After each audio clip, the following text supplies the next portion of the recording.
आपका स्वागत है इस क्वेश्चन आंसर राउंड में।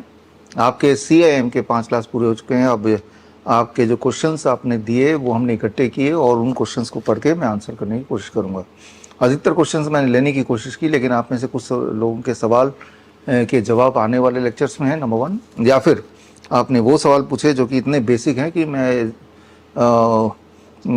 ये उम्मीद करता हूँ कि आपको जो कोर्स मटेरियल मिला है या वो वीडियोज़ मिले हैं उनके माध्यम से ही आप उसको सॉल्व कर लेंगे।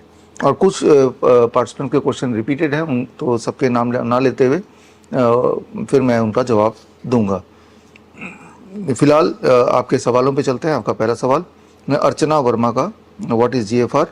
GFR किडनी फंक्शनिंग के लिए डॉक्टर्स बोलते हैं टेस्ट करने के लिए ग्लो मेरुलर फिल्ट्रेशन रेट ऐसा बताते हैं, राइट।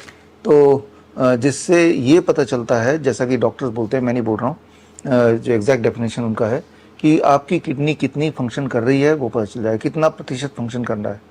एटलीस्ट 60-70% हो तो उसे अच्छा माना जाता है, और अगर उससे कम हो तो जितना कम होगा उतना ख़राब माना जाता है। तो लेकिन ये कैलकुलेट कैसे होता है इसको समझने की ज़रूरत है। ब्लड टेस्ट से GFR, एस्टिमेटेड GFR निकाला जाता है। ब्लड टेस्ट से क्रिएटिनिन कितना है वो पता चलता है, और क्रिएटिनिन का जो भी वैल्यू होता है उसको एक फॉर्मूले के तहत डाल के उसके डिनोमिनेटर में क्रिएटिनिन की वैल्यू डालेंगे और उस फॉर्मूले से GFR कैलकुलेट होता है। मतलब ये क्रिएटिनिन की नंबर जितना ज़्यादा होगा, जाहिर सी बात है मैथ्स के स्टूडेंट्स डिनोमिनेटर में उतना ज़्यादा नंबर हम डालेंगे तो जो परसेंटेज निकल के आएगा वो उतना कम होगा। तो डायरेक्टली जो हम ब्लड से टेस्ट करते हैं वो डायरेक्टली ये नहीं बताता है कि आपकी किडनी की फंक्शनिंग कितनी है। वो क्रिएटिनिन को बेसिस बना के इनडायरेक्टली आपको बताने की कोशिश करता है कि आपकी किडनी कितनी काम कर रही है, जो कि बहुत ही मिसलीडिंग है।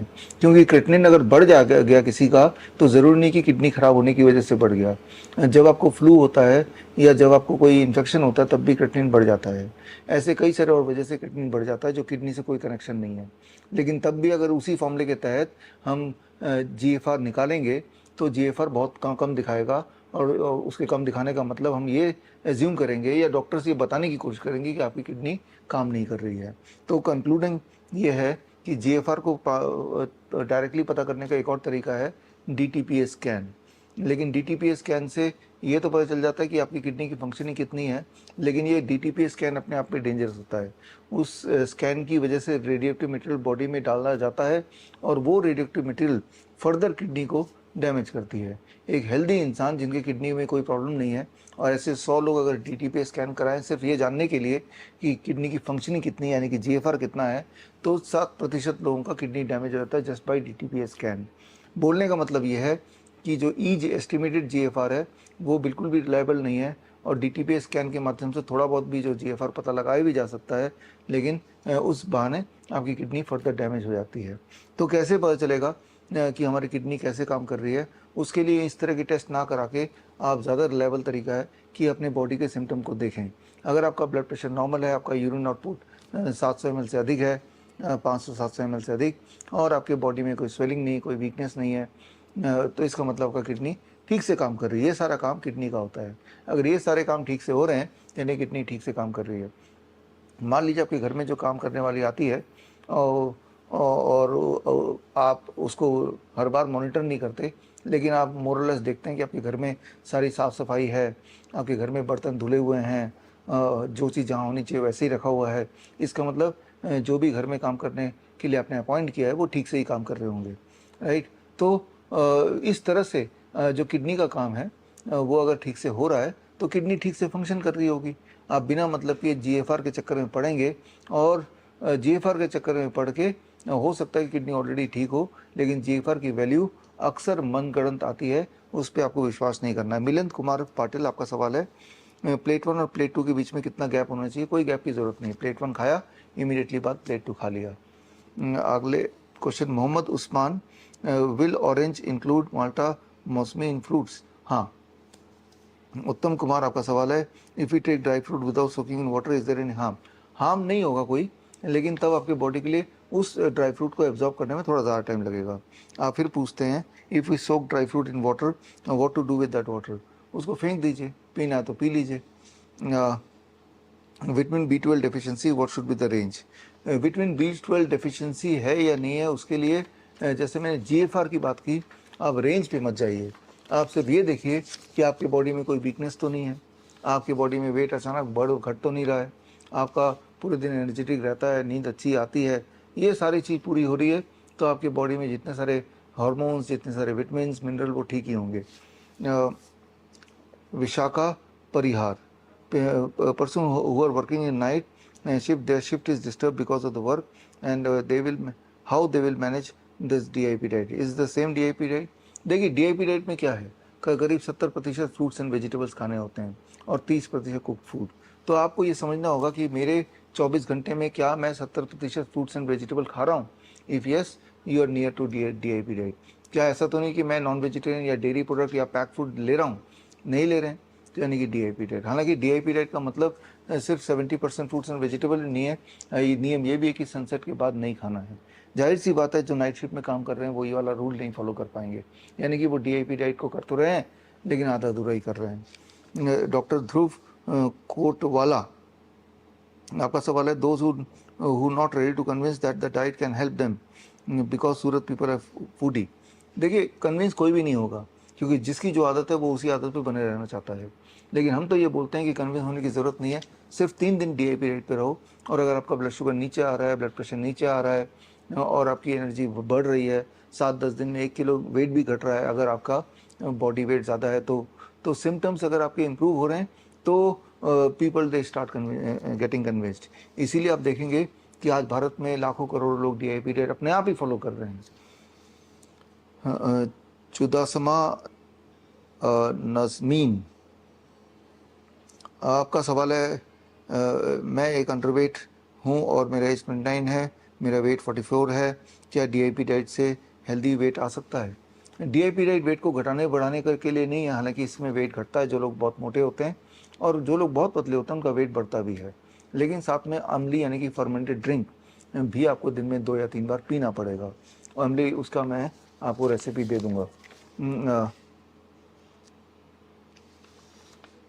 कोमल उपाध्याय, आपका सवाल है, what in the case person is suffering from multiple disease like diabetes, BP, heart disease, in such case what DIP diet should be given? Circadian DIP diet अच्छा रहेगा। पहले 15 दिन circadian DIP diet, most likely उसका diabetes BP ठीक हो चुका होगा, heart disease 1 महीने में ठीक होगा, और 15-20 दिन बाद सर्केडियन DIP डाइट के बाद वो DIP डाइट ले सकता है। सूरज पस्तापुरा पूरे, हम रोज़ सलाद जो खाते हैं उसमें गाजर तो सिर्फ विंटर में मिलता है, बाकी टाइम गाजर होता है लेकिन ऑरेंज कलर का होता है, तो क्या वो खा सकते हैं? देखिए, आप वेजिटेबल्स या फ्रूट्स वो लीजिए जो सीज़न में होता है। कैसे पता चलेगा किसी भी सीज़न में कौन सा फ्रूट्स एंड वेजिटेबल है?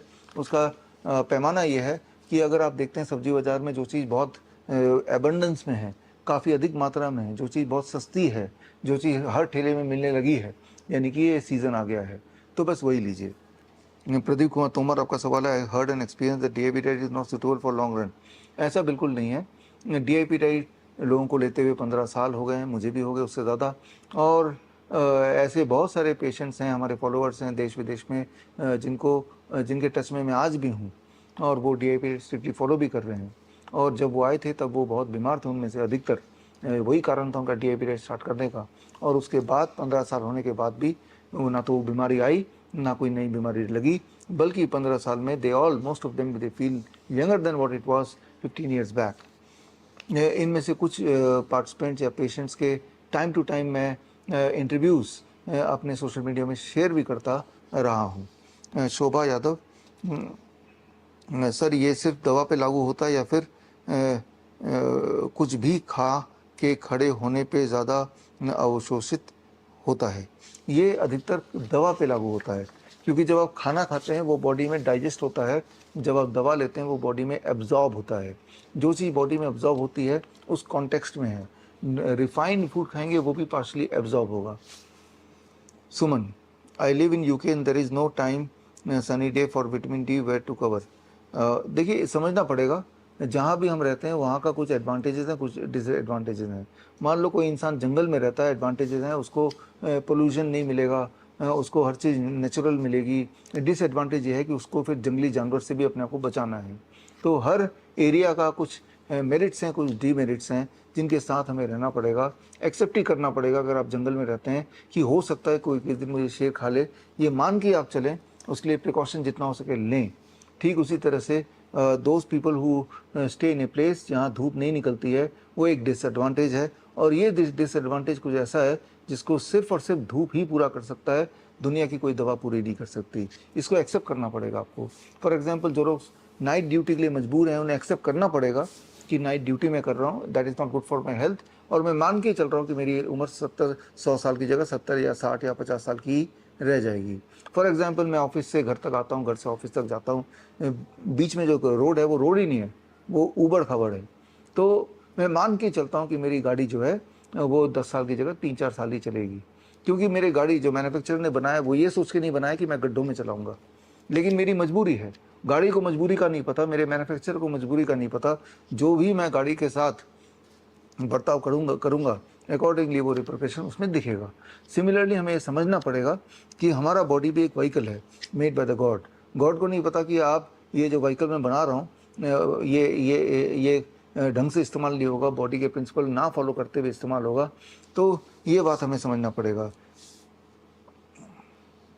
शोभा यादव का क्वेश्चन है, किसी भी उम्र में कोई भी बीमारी ठीक हो सकती है डीआईपी डाइट से? अधिकतर, और डीआईपी डाइट अपने आप में कंप्लीट नहीं है, साथ में सर्केडियन क्लॉक के प्रिंसिपल्स, साथ में ज़ीरो वोल्ट, वो सब भी इंक्लूड करने पड़ेंगे। शालू अग्रवाल, विंटर में बीपी के पेशेंट को ज़्यादा प्रिकॉशन के लिए कहा जाता है, तो इसके लिए क्या स्पेशल करें? जब आप फ्रूट्स एंड वेजिटेबल खाएंगे वो भी उसी सीज़न के, तो नेचर ने हर सीज़न में जो फ्रूट्स एंड वेजिटेबल बनाए हैं वो इस अकॉर्डिंग बनाए हैं, और उसी सीज़न में इसलिए बनाए हैं ताकि उस सीज़न में इंसान या जानवर से कंज्यूम कर सके, और उस सीज़न को सस्टेन करने की लिए जो भी इंग्रेडिएंट की ज़रूरत होती है बॉडी में, वो बॉडी को मिल सके। Sudipta, my question, take how many times after taking, अच्छा, blood sugar measurement you give the formula, fasting blood sugar plus blood sugar before sleep divide by 2 और लेस इक्वल टू और लेस देन 250। एक ही बार कर लीजिए दिन में। आपका अलीम, आपका सवाल है, अगर किसी को फीवर 100 से ऊपर है तो हॉट वाटर इमर्शन दिया जा सकता है? एलोपैथी डॉक्टर कहते हैं कि फीवर 100 से ऊपर जाएगा तो फिट्स आ जाता है। पहली बात तो ये है कि जिसको फिट्स आना है वो कितनी भी दवाई दे दें, फिट्स ज़रूर आएगा। पैरासीटामोल फिट्स को नहीं रोक सकता, और फिर द फीवर को कम कर सकता है, लेकिन पैरासीटामोल देने से फीवर कम तो होगा, असर जाने के बाद फीवर और बढ़ेगा तो फिट्स के चांसेस उल्टा बढ़ जाएंगे। तो फिट्स ना आए उसके लिए फीवर को मैनेज करना ज़रूरी है। फीवर को मैनेज करने का बेस्ट तरीका है lower leg hot water immersion. Abhishek Jain, आपने जो बताया कि 4 टाइप्स ऑफ फ्रूट लेना होता है, क्या वो सेम हो सकता है या अलग अलग फ्रूट लेना कंपलसरी है? थोड़ी बहुत फ्लेक्सिबिलिटी है। कुछ लोग ऐसा भी करते हैं कि आज मैं सिर्फ आम खाऊंगा, कल मैं सिर्फ केले खाऊंगा, परसों मैं सिर्फ तरबूज खाऊंगा, एक ही तरह के फल, लेकिन रोज़ फल चेंज करते हैं। तो there is a flexibility. Maqsood Ali Ansari, आपका सवाल है, इस टाइम जो भी वेजिटेबल फ्रूट मार्केट में आते हैं वो केमिकल से तैयार होते हैं? आप बिल्कुल सही बात बोल रहे हैं, ये एक चैलेंज है, लेकिन समझना होगा कि इस डीआईपी डाइट से पहले भी ये सारे सब्जियां थी और आप उसको कुक करते थे तब खाते थे। तो जब सब्जियों को कुक करते हैं तो क्या आपको लगता है उसका पेस्टिसाइड फर्टिलाइज़र कढ़ाई से बाहर निकल जाता होगा? Definitely not. तो समझने की बात यह है कि हम सिर्फ उसको कुक ना खा के major portion raw fruits and vegetable ले रहे हैं, और बल्कि जब हम रॉ लेते हैं तो बॉडी में एंजाइम जाते हैं, लाइव एंजाइम, और वो लाइव एंजाइम एक प्रोटेक्टिव मैकेनिज्म की तरह काम करते हैं किसी भी तरह के केमिकल से लड़ने के लिए। तो ये तो हुई एक बात इसका। और दूसरी बात कि अगर आप ये रियली चाहते हैं कि केमिकल फ्री सब्जियां मिलें, तो हर शहर में, मुझे पता है हर शहर में ऐसे किसान हैं जो ऑर्गेनिक प्रोड्यूस करते हैं। उनके प्रोत्साहन के लिए सही उनसे हमें ख़रीदना चाहिए, इवन इफ़ थोड़ा महंगा होता है, जाहिर सी बात है। और अगर आप कोई मुहिम का पार्ट बनेंगे, अगर आप कंट्रीब्यूट करेंगे ऐसे लोगों को प्रमोट करने में, तो ही आपको कुछ अच्छा मिल सकता है। Dhruv Kotwala, multivitamin help people, how multivitamin help people? Multivitamin does not help, और ये बात हमने आपको इस ट्रेनिंग के CM कोर्स के दौरान बताया है। भावना अग्रवाल, कितना बीपी हम हो तो लो कंसिडर करें। देखिए हर एक की बीपी का अपना एक एक रेंज होता है। जैसे मैंने आपको पहले ही बताया ड्यूरिंग आवर ट्रेनिंग प्रोग्राम, जैसे गांधी जी का बीपी 200/100 रहा करता था, तो वो उनका नॉर्मल बीपी है। मेरी वाइफ का बीपी 100/60 रहता है, तो उसका नॉर्मल बीपी है। तो जो आपका ट्रेडिशनल रहता है उससे आपको कंपेयर करना है।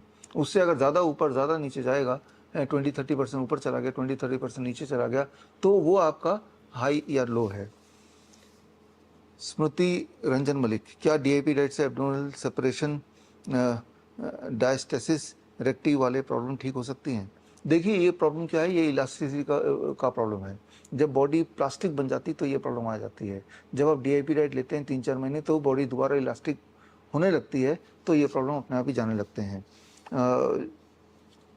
शोभा यादव फिर पूछते हैं, सर पहचान कैसे करें बीपी बढ़ा हुआ है, शुगर, कोलेस्ट्रॉल? बीपी तो बीपी मेजर करके होगा। शुगर का बड़ा आसान तरीका है। अगर आप अपना पेशाब छिड़क देते हैं और चींटियाँ आ जाती हैं, तो शुगर यूरिन से पास हो रहा है, यानी कि जितना शुगर बॉडी में होना चाहिए उससे अधिक शुगर बॉडी को आप दे रहे हैं। कोलेस्ट्रॉल को चेक करने की ज़रूरत नहीं है।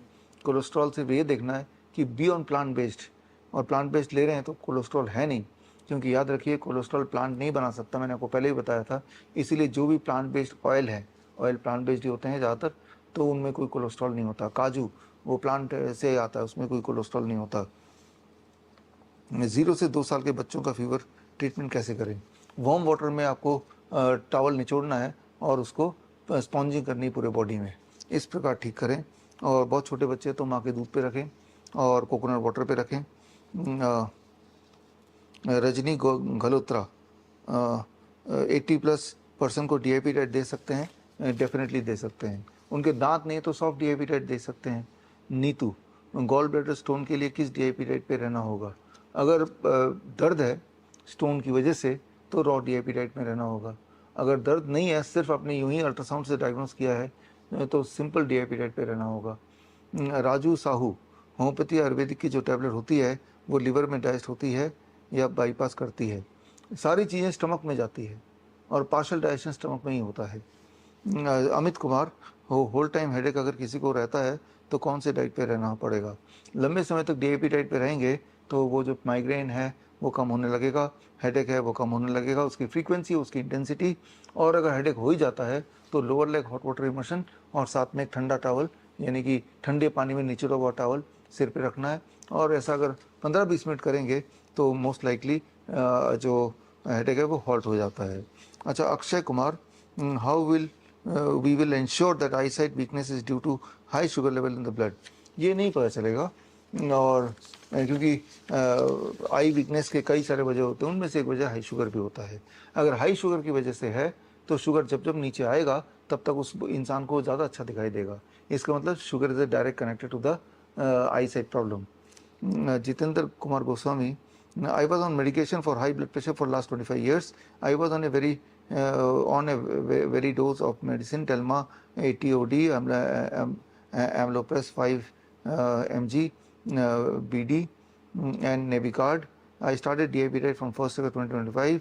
Until date, I am away from all the drugs. I want to know that in case I stop my DIP diet after 3 months, I will again face the problem of high BP and I will have to start my BP medicine again. यहाँ पे समझना पड़ेगा, मान लीजिए आपको चोट लग जाती है, आप गिर जाते हैं जिसकी वजह से चोट लग जाती है, आपको मरहम पट्टी कर देते हैं, बॉडी की इम्यूनिटी आपको ठीक कर देती है, और फिर अगर दोबारा गिरेंगे तो क्या दोबारा चोट लगेगी? जिस कारण से पहले चोट लगी है वही वाला कारण जितनी बार आएगा उतनी बार चोट लगेगी। जिस कारण से आपको आपकी बीपी पहले हाई हो गई थी वही वाला कारण दोबारा वापस लाएंगे अपने लाइफस्टाइल में तो दोबारा से बीपी बढ़ेगा। इमीडिएटली नहीं बढ़ेगा, हो सकता है 3-4 महीने, 6 महीने, 7 महीने, साल में दोबारा से आपको बीपी की गोली पे आ जाएंगे। स्मृति रंजन मलिक, डीआईपी डाइट जब रॉ लेते हैं तो क्या सेंधा नमक ऐड कर सकते हैं? नहीं करें तो अच्छा है, लेकिन अगर आपको कोई मेजर प्रॉब्लम नहीं है और आप थोड़ा टेस्ट के लिए ऐड करना चाहते हैं तो ऐड कर लीजिए। संजय भारद्वाज, 0 ग्रेन आटा बनाने के लिए आपने मूंग और मसूर की दाल को यूज़ करने को कहा है, क्या इसके अलावा कोई और दाल भी ले सकते हैं? हाँ, आप एक्सपेरिमेंट कर सकते हैं कि और क्या वैरायटी हो सकती है और करके देख सकते हैं। शालू अग्रवाल का दोबारा सवाल, what's the time duration prescribe for DIP diet except the standard DIP diet?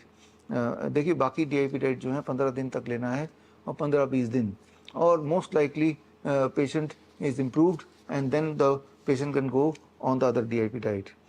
Palash Vishwas, केला, कोकोनट, मैंगो, जामुन, पालक, लौकी, तुरई, पम्पकिन, तरबूज, खरबूज, ये टाइप के सब्जी, ककड़ी, खीरा टाइप की सब्जी प्लस फ्रूट में खानी पाता, इसके खांसी, सर्दी, अस्थमा तुरंत चालू हो जाता है, मैं क्या करूं?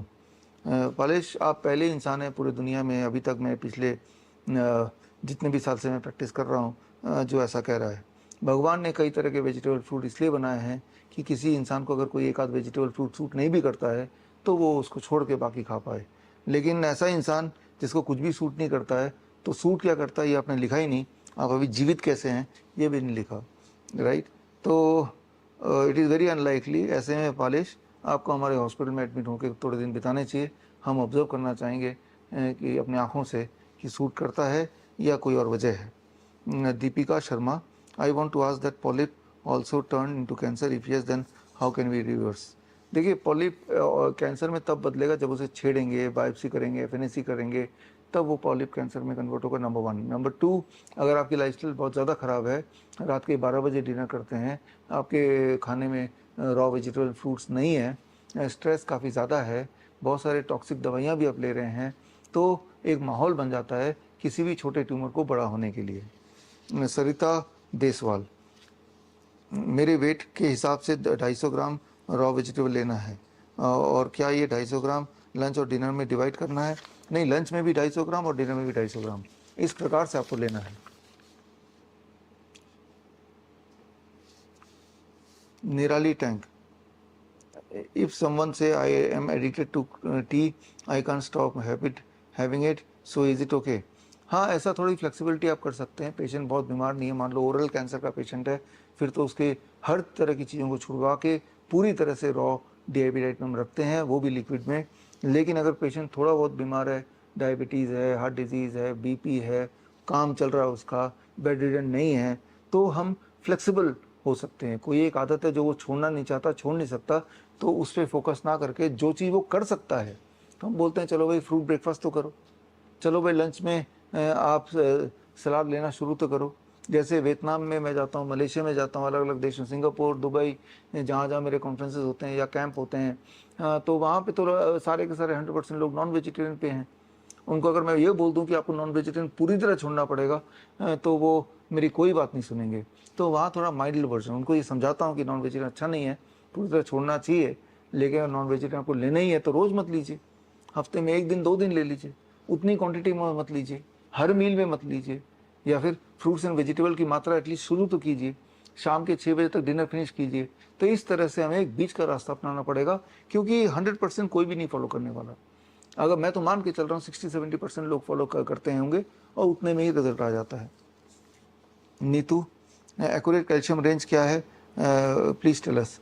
कैल्शियम के रेंज पे मत चलिए, आप सिर्फ ये देखिए कि आपके बॉडी में फिटनेस है कि नहीं, कमज़ोरी तो नहीं है, थकावट तो नहीं है, दर्द तो नहीं है, और अगर ये सारा कुछ नहीं है, सब कुछ ठीक है, और अगर ये सारा कुछ में से कोई दिक्कत है तो DIP डाइट स्टार्ट कर लीजिए, वैसे भी स्टार्ट कर लीजिए। तो तरा विश्वनाथ, रेबीज़ में कुछ बताओ।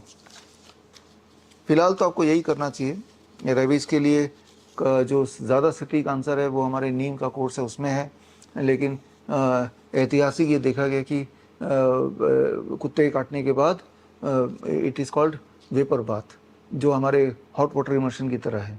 ऐसा 7 दिन करते हैं लोग, करते थे, और उनको कभी कोई दिक्कत नहीं आई, राइट? तो raw DIP diet plus hot water immersion for 7 days, आधा घंटा, ताकि बॉडी के अंदर जो टॉक्सिक है वो हॉट वाटर इमर्शन निकाल देगी, और बॉडी की इम्यूनिटी को बूस्ट करने के लिए रॉ DIP डाइट पे आ जाएंगे। तो आई थिंक देखिए, रेबीज एक वायरस है, और वायरस के अगेंस्ट हमारी बॉडी एंटीबॉडी बनाती ही है, लेकिन बॉडी को एंटीबॉडी बनाने में मदद करने के लिए आप ये कर सकते हैं। अभिषेक जैन, अगर डॉक्टर बताए कि किसी के ब्रेन में कुछ पार्ट में BP फ्लक्चुएशन की वजह से डैमेज हो गया है, इस वजह से उसे कभी कुछ बातों में मेमोरी लॉस हो गया है, तो क्या करना चाहिए? देखिए, डॉक्टर जो बताता है इसकी वजह से वो हो गया, उसकी वजह से वो हो गया, उस कनेक्शन को भूल जाइए। सिर्फ इतना देखिए कि सिम्टम क्या है। सिम्टम मेमोरी लॉस का है, तो DIP डाइट पे रखिए उसको, मेमोरी लॉस ठीक हो जाएगा। फिर भी ठीक नहीं होता तो नीम थेरेपी स्टार्ट कीजिए, उसके वेट अनुसार नीम पे 1 महीने तक खिलाइए, यानी कि हर 10 kg पे 1 ग्राम नीम का पत्ते का पाउडर। अगर 50 kg का आदमी है, 5 ग्राम नीम के पत्ते का पाउडर 1 चम्मच एक चम्मच से की तरह 1 कप गर्म पानी में घोल के खाली पेट पिलाना है। तो ये बहुत ही स्ट्रांगली लाभ करता है। अनीता देवी, आप कहते हैं कि पेट कोलेस्ट्रॉल नहीं बना सकता, तो सरसों के तेल, तिल के तेल, नारियल का तेल में कोलेस्ट्रॉल नहीं है क्या? बिल्कुल भी नहीं है, ये कोलेस्ट्रॉल फ्री है। राजू साहू, क्या सेक्स करने के लिए कॉन्डोम की ज़रूरत नहीं है? पर्पस क्या है? अगर कॉन्ट्रासेप्शन आपका पर्पस है तो फिर कॉन्डोम की ज़रूरत है। अगर आपका पर्पस ये है कोई इन्फेक्शियस डिजीज़ नहीं हो जाए तो इसकी ज़रूरत नहीं है। कोई भी इन्फेक्शियस डिजीज़ आपको होगी कि नहीं होगी वो निर्भर दूसरे पार्टनर पे नहीं, आप पे करेगा कि आपकी इम्यूनिटी कैसी है। आपकी इम्यूनिटी अच्छी है तो सब कुछ सही रहेगा, और अच्छी नहीं है तो अच्छी कर लीजिए। अच्छा, Naveen Kumar Thakur, what is the proper treatment for snake bite by your end? देखिए, स्नेक बाइट का कोई एक ट्रीटमेंट नहीं है, और ना ही मैं स्नेक बाइट ट्रीटमेंट का एक्सपर्ट हूँ। स्नेक्स हज़ारों तरीके के हैं, हर स्नेक अपने आप में अलग है, हर स्नेक बाइट का जो विनम होता है वो अलग है। कुछ स्नेक बाइट ऐसे होते हैं जो डेडली होते ही हैं और उससे मरना तय ही है। दुनिया में कोई भी ऐसा ट्रीटमेंट नहीं जो उसे बचा सके अभी तक। जिस तरह से एक इंसान अगर 10वीं मंजिल से गिरेगा तो मरना तय ही है, राइट, और गिरने के बाद कोई तरीका नहीं उसे बचा सके। तो अभी भी मनुष्य ने बहुत सारे ऐसे मरने के कारण है जिस पे जीत हासिल नहीं की, जिसका सोल्यूशन नहीं पाए। ठीक उसी प्रकार अबाउट 10% स्नेक बाइट से इंसान मर ही जाता है, और 90% स्नेक बाइट से इंसान को कुछ भी नहीं होता। तो जो वो 90% स्नेक है जिनके काटने से कुछ भी नहीं होने वाला आपको, जैसे मच्छर काटने से कुछ नहीं होता, लेकिन इंसान तो डर जाएगा, उसे पता ही नहीं वो कौन सा स्नेक है, और ऐसे में उस डर से वो हॉस्पिटल पहुंच जाता है। हॉस्पिटल में उल्टा सीधा जो भी इलाज करता है, नहीं भी उसको बचना ही था, और जब वो जिंदा रहता है, जो कि वो वैसे भी होता, तो सारा श्रेय वो डॉक्टर ले लेता है। और अगर कहीं वो 10% वाले स्नेक जिन्होंने बाइट किया जिससे मरना तय था, अब वो हॉस्पिटल पहुंच जाता है और डॉक्टर फिर इलाज करता है, और मरना तय था वो मर गया, डॉक्टर बोलता है लेट लेके आए, देरी हो गई है। तो दोनों केसेस में ही आपने देखा कि किस प्रकार सारा कुछ क्रेडिट डॉक्टर ही लेना चाहते हैं, जबकि असलियत यह है कि हॉस्पिटल में जो एंटीविनम बनाया जाता है उसका कोई सिर पैर नहीं है, कोई साइंटिफिक बेसिस नहीं है कि उससे कोई भी इलाज हो सकता है। नॉट ऑल, नॉट ऑल, बस एक तरह का प्लेसबो जरूर हो सकता है।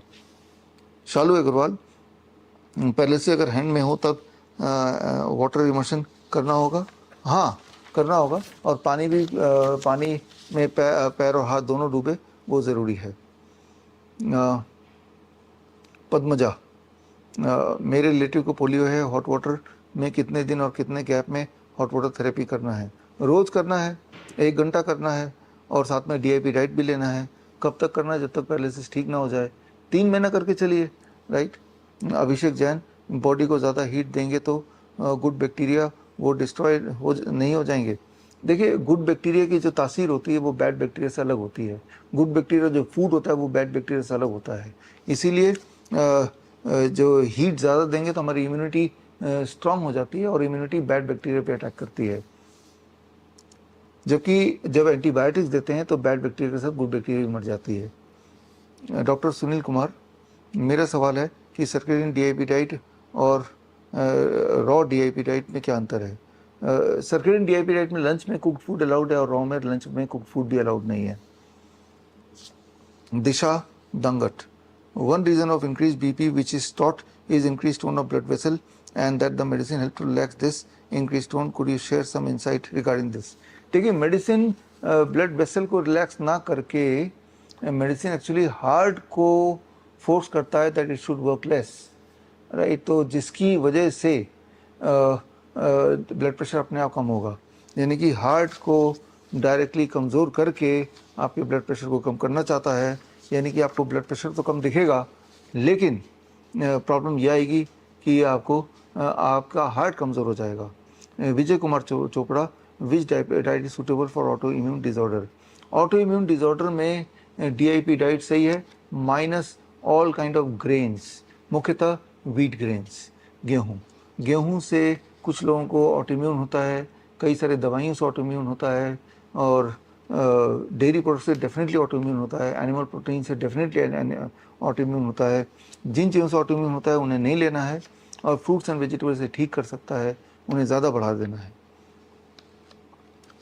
गुंजन, आपका सवाल है, I live in a city on a second floor and the street has concrete structure and drainage which are clean by government sweeper, so I cannot put the copper wire and in the ground as it is, it gets broken and stolen. The tree in front of my house, can I tie the copper to the tree branch instead of the ground? Will it work? The purpose of 0 volt.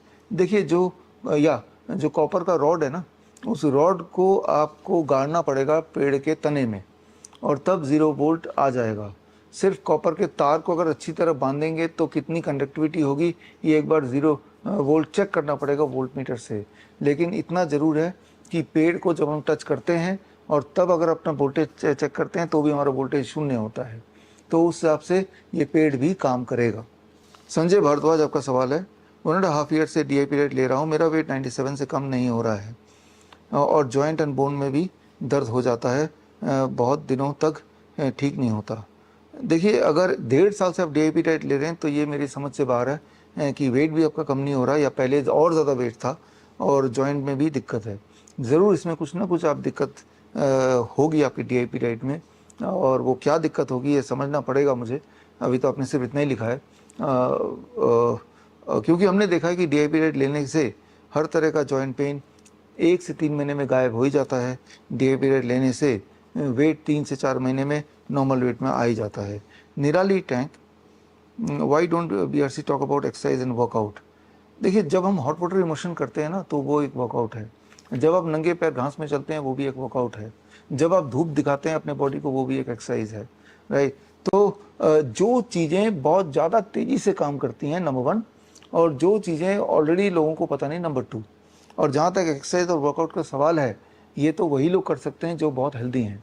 मान लो कोई bed ridden है, कोई dialysis पे है, कोई बहुत ही मोटा है, कोई बहुत ही बूढ़ा है, कोई कैंसर का पेशेंट है, तो ऐसे लोगों को हम बोलेंगे वर्कआउट करो, एक्सरसाइज करो, जिम जाओ, जाहिर सी बात है वो नहीं कर पाएंगे। तो इन कारणों से हालांकि मुझे पता है एक्सरसाइज और वर्कआउट करना चाहिए, लेकिन जब इंसान बीमार पड़ता है, बीमारी से बाहर निकालने के लिए वर्कआउट एक्सरसाइज से कई गुना ज़्यादा काम करती है डाइट और टाइम ऑफ ईटिंग और सनलाइट। तो जिन फैक्टर को इंक्लूड करके हम ज़्यादा लाभ ले सकते हैं, या जिन फैक्टर को नॉर्मली हम इंक्लूड नहीं करते हैं, या जिन फैक्टरों को हमने कभी कंसिडर ही नहीं किया है, हम उन पर ज़्यादा स्ट्रेस करते हैं। लेकिन हाँ, आप मेरी कुछ किताबें पढ़ेंगे तो उनमें जगह जगह पे वर्कआउट का भी जिक्र किया है। Chandrani Datta, my personal problem, I have recurrent cough and nasal blockage problem, will the standard DAP help me? हाँ, इतना ही काफ़ी होगा, इसको कीजिए, 3 महीना लेके चलिए। Ratnadeep Singha, is there any system to clean the wound of the snake bite and dog bite immediately after the incident? हाँ, उसका इस नीम का लेप हम बनाते हैं, उस लेप से इस तरह की वुंड को हम क्लीन कर सकते हैं। खैर, उसके लिए जो नीम थेरेपी हमारा कोर्स है उसको आपको समझना पड़ेगा, और उससे समझ के आप ज़्यादा अच्छा इसे कर पाएंगे। सुमन रेशम, आपका सवाल है, when somebody have a blood sugar a long time regular eat DAP diet but sugar level higher, what is the solution? देखिए, इसमें समझना होगा, DAP डाइट से कई बार कुछ लोगों को कम फ़ायदा होता है, तो हम बोलते हैं उसको सर्केडियन DAP डाइट पे चले जाओ। सर्केडियन DAP डाइट भी कुछ लोगों के लिए काम नहीं करेगा, तो हम बोलेंगे रॉ DAP डाइट ले लो। रॉ DAP डाइट में ब्लोटिंग होगी तो हम बोलेंगे स्टीम DAP डाइट ले लो। इस तरह से, जिस तरह से दवाइयों की इंडस्ट्री में होता है कि कोई एक BP की गोली से उसका एडवर्स इफेक्ट होता है तो वो BP की गोली डॉक्टर चेंज कर देता है, दूसरा क्लास ऑफ मेडिसिन देने लगता है। ठीक इसी तरह से, इसीलिए आप ये ट्रेनिंग ले रहे हैं, इस ट्रेनिंग में आप यही समझने की कोशिश करते हैं, तभी DAP डाइट एक प्रकार का ना होकर 7 प्रकार का है। राजीव खन्ना, आपका सवाल है, I am a 68-year-old male, I have been suffering from Vata dosha since my birth. Some of the dosha are constipation, joint pain. Now for last 3 years I have developed prostate problem, frequent urination at night, which result in disturbed sleep. Dr. BSc lecture have been help to me, but joint pain, prostate problem still exist. Please suggest. देखिए राजीव जी, आगे इसी training programme में आप hot water सीखेंगे, आप panchakarma therapy सीखेंगे, उनको भी आपको जोड़ना पड़ेगा। जब उनको भी जोड़ लेंगे तो आपको एडिशनल आराम मिलेगा। तभी ये जो CIM का टोटल नाम है, सर्टिफिकेट इन इंटीग्रेटेड मेडिसिन, इस पूरे ट्रेनिंग में हमने डाइट को सिर्फ एक पार्ट रखा है। डाइट के अलावा सर्केडियन टाइमिंग जो आप इसमें पढ़ रहे हैं या पढ़ेंगे, इसके अलावा एक्यूप्रेशर, इसके अलावा हॉट वाटर इमर्शन और इसके अलावा ज़ीरो वोल्ट थेरेपी। तो ये सारे जब टूल्स हैं उनको इम्प्लीमेंट करेंगे तभी आप होलिस्टिक तरह से पूरी तरह से इम्प्रूवमेंट की अपेक्षा या एक्सपेक्टेशन कर सकते हैं। तो उसमें से DIP डाइट सिर्फ एक पार्ट है। एक टेबल के 4 पैर होते हैं तभी वो खड़ा हो पाता है। ठीक उसी तरह से टू रिमेन हील्ड और टू क्योर द डिजीज़ आपको ये सारे फैक्टर्स को समझना पड़ेगा, इम्प्लीमेंट करना पड़ेगा, किस चीज़ की कहाँ ज़रूरत है, कितनी ज़रूरत है। Gravity as medicine, heat as medicine, right. Heat में पंचकर्मा थेरेपीज आ गए, हॉट वाटर इमर्शन आ गया, right. Similarly zero volt therapy, right. तो ये सारे अलग अलग थेरेपीज़ हैं। इसीलिए इस ट्रेनिंग का नाम डाइटिशियन ट्रेनिंग नहीं है, सर्टिफिकेशन इन डाइटिशियन नहीं है। इस ट्रेनिंग का नाम certificate in integrated medicine. Integrated medicine मतलब पेशेंट सेंट्रिक, हर थेरेपी का जो बेस्ट है उसको एक बेस्ट बैलेंस करना और उसका एक सर्केडियन चार्ट बनाना और वो चार्ट को पेशेंट को देना। उस सर्केडियन चार्ट में कब सोना है, कब उठना है, सनलाइट कैसे लेनी है, ज़ीरो वोल्ट थेरेपी करना है, टाइम ऑफ ईटिंग क्या रहेगा और कौन से जूसेस लेने हैं और कौन सा पंचकर्मा थेरेपी करना है और हॉट वाटर इमर्शन करना है कि नहीं करना है। तो ये सारी चीज़ें उस एक चार्ट में बन जाएगी जो कि इवेंचुअली आप सीख ही रहे हैं हमारे CIM ट्रेनिंग में। और जब ये सारे फैक्टर किसी पेशेंट में इम्प्लीमेंट करेंगे तो ही आप 100% रिजल्ट एक्सपेक्ट कर सकते हैं। तो खैर अभी तक के आपके जो सवाल हैं उनमें से जितने सवाल हो सके मैंने लिए और आगे भी आप सवाल देते जाइए। दोबारा से हम वर्चुअली ऐसे मिलेंगे और आप में से जो लोग कोर्स कंप्लीट कर लेंगे टाइम पे, तो 30 नवंबर को हमारा अगला कॉन्वोकेशन है दिल्ली में और उस कॉन्वोकेशन में हम आपको इनवाइट करेंगे और वहीं पे आपको श्रीधर यूनिवर्सिटी के चांसलर के माध्यम से आपको CIM का सर्टिफिकेट दिया जाएगा। जो लोग नहीं आ पाएंगे वो ऑनलाइन वो पूरा जो कार्यक्रम देख सकेंगे या फिर उनको साथ ही में हम कुरियर कर देंगे सर्टिफिकेट। तो खैर with this I conclude this Q&A round. अब अभी तक हमारे DIP डाइट जो पिछले 14 साल से आप लोग फॉलो कर रहे हैं, बेसिकली स्टूडेंट्स के अलावा, तो उनको एक ही स्टैंडर्ड DIP डाइट पता है, जबकि DIP डाइट टोटल 7 तरह के हैं। There are 7 types of DIP diet. पहला स्टैंडर्ड तो पता ही है, जो लोग लाइव सुन रहे हैं उनको नहीं पता तो 12 बजे तक फल खाना है आपके बॉडी वेट के अनुसार। लंच और डिनर में पहले आपको सलाद खाना है बॉडी वेट के अनुसार, दैट इज द फॉर्मूला। और dairy product, animal food, pack food नहीं लेना होता है। आप धूप में थोड़ी बहुत देर बैठना होता है। दीज आर थिंग्स जो कि DIP डाइट आप करते हैं, इसी से फायदा हो रहा है और तभी जाके हम लोग सब जुड़े भी एक दूसरे के साथ। लेकिन हमारे हिम्स हॉस्पिटल में आएंगे तो total 7 kind of DIP diet है। अलग अलग बीमारी के लिए हम अलग अलग तरह से DIP डाइट को मोल्ड करते हैं उस पेशेंट की रिक्वायरमेंट के हिसाब से। तो हालांकि आप में से कई लोग ट्रेंड है इस चीज़ में, CIM के स्टूडेंट्स, लेकिन एक बार और इसको ठीक से समझा देता हूँ। फिजिकली हम सामने है तो इस चीज़ को समझना ज़रूरी है कि कैंसर के लिए क्या करना है आपको यहाँ फोकस करना, हार्ट डिजीज़ के लिए क्या करना है, ये इसको यहीं रख दो, हाँ इसको ना यहाँ कीप इट हियर, ठीक है। तो अलग अलग बीमारी के लिए किस तरह से मैं कैसे करता हूँ, मेरे पास जब पेशेंट आता है, किसी भी तरह का पेशेंट आता है, तो मैं कैसे चुनाव करता हूँ कौन सा DIP डाइट देना है कौन सा नहीं देना है। तो एक बार वापस करना, इस पर वापस इस पे कर दो। तो 7 टाइप क्या है पहले तो उसको एक बार देख लेते हैं। पहला टाइप तो स्टैंडर्ड DIP डाइट हो गया। Second type is circadian DIP diet. Circadian DIP diet क्या होता है? DIP diet minus plate 2 in dinner, यानी कि डिनर का जो प्लेट 2 है उसको गायब कर दिया, कुक्ड फूड गायब कर दिया, तो ये circadian DIP diet. Cook food क्यों गायब किया, इसका नाम सर्केडियन क्यों है? बड़ा सिंपल है कि शाम वाला जो मील है that should be the lightest one. तो lightest one according to the circadian, क्योंकि तब अपना pancreas they are almost tired, तो लाइटेस्ट मील अगर शाम वाला रहता है तो आप सर्केडियन बॉडी क्लॉक के हिसाब से खाना खा रहे हैं। और दूसरा है zero grain DIP diet. Zero grain DIP diet में अन्न बंद हो गया, अन्न की जगह रोटी अगर खाना है तो जीरो ग्रेन की, जीरो ग्रेन आटा बनाना सिखाते हैं अपने हॉस्पिटल में। आप में से कुछ लोगों ने सीखा होगा, जिनको नहीं पता तो हम व्हाट्सएप से भेज देंगे। यानी कि उनका अन्न बंद कर दो, खास तौर पे जो ऑटोइम्यून के पेशेंट्स हैं उनका अन्न बंद करना जरूरी है। लेकिन अन्न बंद कर देंगे तो उनकी रोटी बंद हो जाएगी, रोटी बंद हो जाएगी तो वेट कम हो जाएगा, वेट कम हो जाएगा फिर वो चिल्लाएगा मेरा वेट कम हो गया। उससे बचने के लिए रोटी हम दे रहे हैं लेकिन अनाज नहीं दे रहे हैं, जीरो ग्रेन। उसमें बादाम हो सकता है, दालें हो सकती है, कोकोनट पाउडर हो सकता है, चिया सीड हो सकता है, इन सबको जब मिक्स करते हैं पाउडर बना देते हैं, फिर उसकी रोटी बना देते हैं। वो वीडियो आपको भेज देंगे। वैसे तो सब आप स्टूडेंट्स हैं तो आपने पढ़ाई होगा अपने ट्रेनिंग में, लेकिन जिनको याद नहीं आ रहा या जिनके सिलेबस में नहीं है वो भेज देंगे। चौथे तरह का डीआईपी डाइट है नाइट्रिक ऑक्साइड डीआईपी डाइट। ये बड़ा इंपॉर्टेंट है। जैसे नाइट्रिक ऑक्साइड का इंपॉर्टेंस अभी हमने बात कर लिया। कौन सा फूड है जो नाइट्रिक ऑक्साइड सबसे ज्यादा बनाता है? वो है लीव्स, ग्रीन लीव्स। हरे पत्ते दुनिया में सबसे ज्यादा नाइट्रिक ऑक्साइड बनाते हैं। तो दुनिया का सबसे powerful medicine as a food अगर आप जानना चाहते हैं तो वो है पत्ते। आप देखेंगे सारे के सारे एनिमल, कुछ और खाए ना खाए, जो प्लांट ईटर हैं वो पत्ते खाते रहते हैं दिन भर। और इंसान एक ऐसा जानवर है जो पत्ते ही नहीं खाता है ना। आप दूर से देखेंगे दुनिया को तो पूरा जो ढका हुआ है वो पत्तों से ढका हुआ है।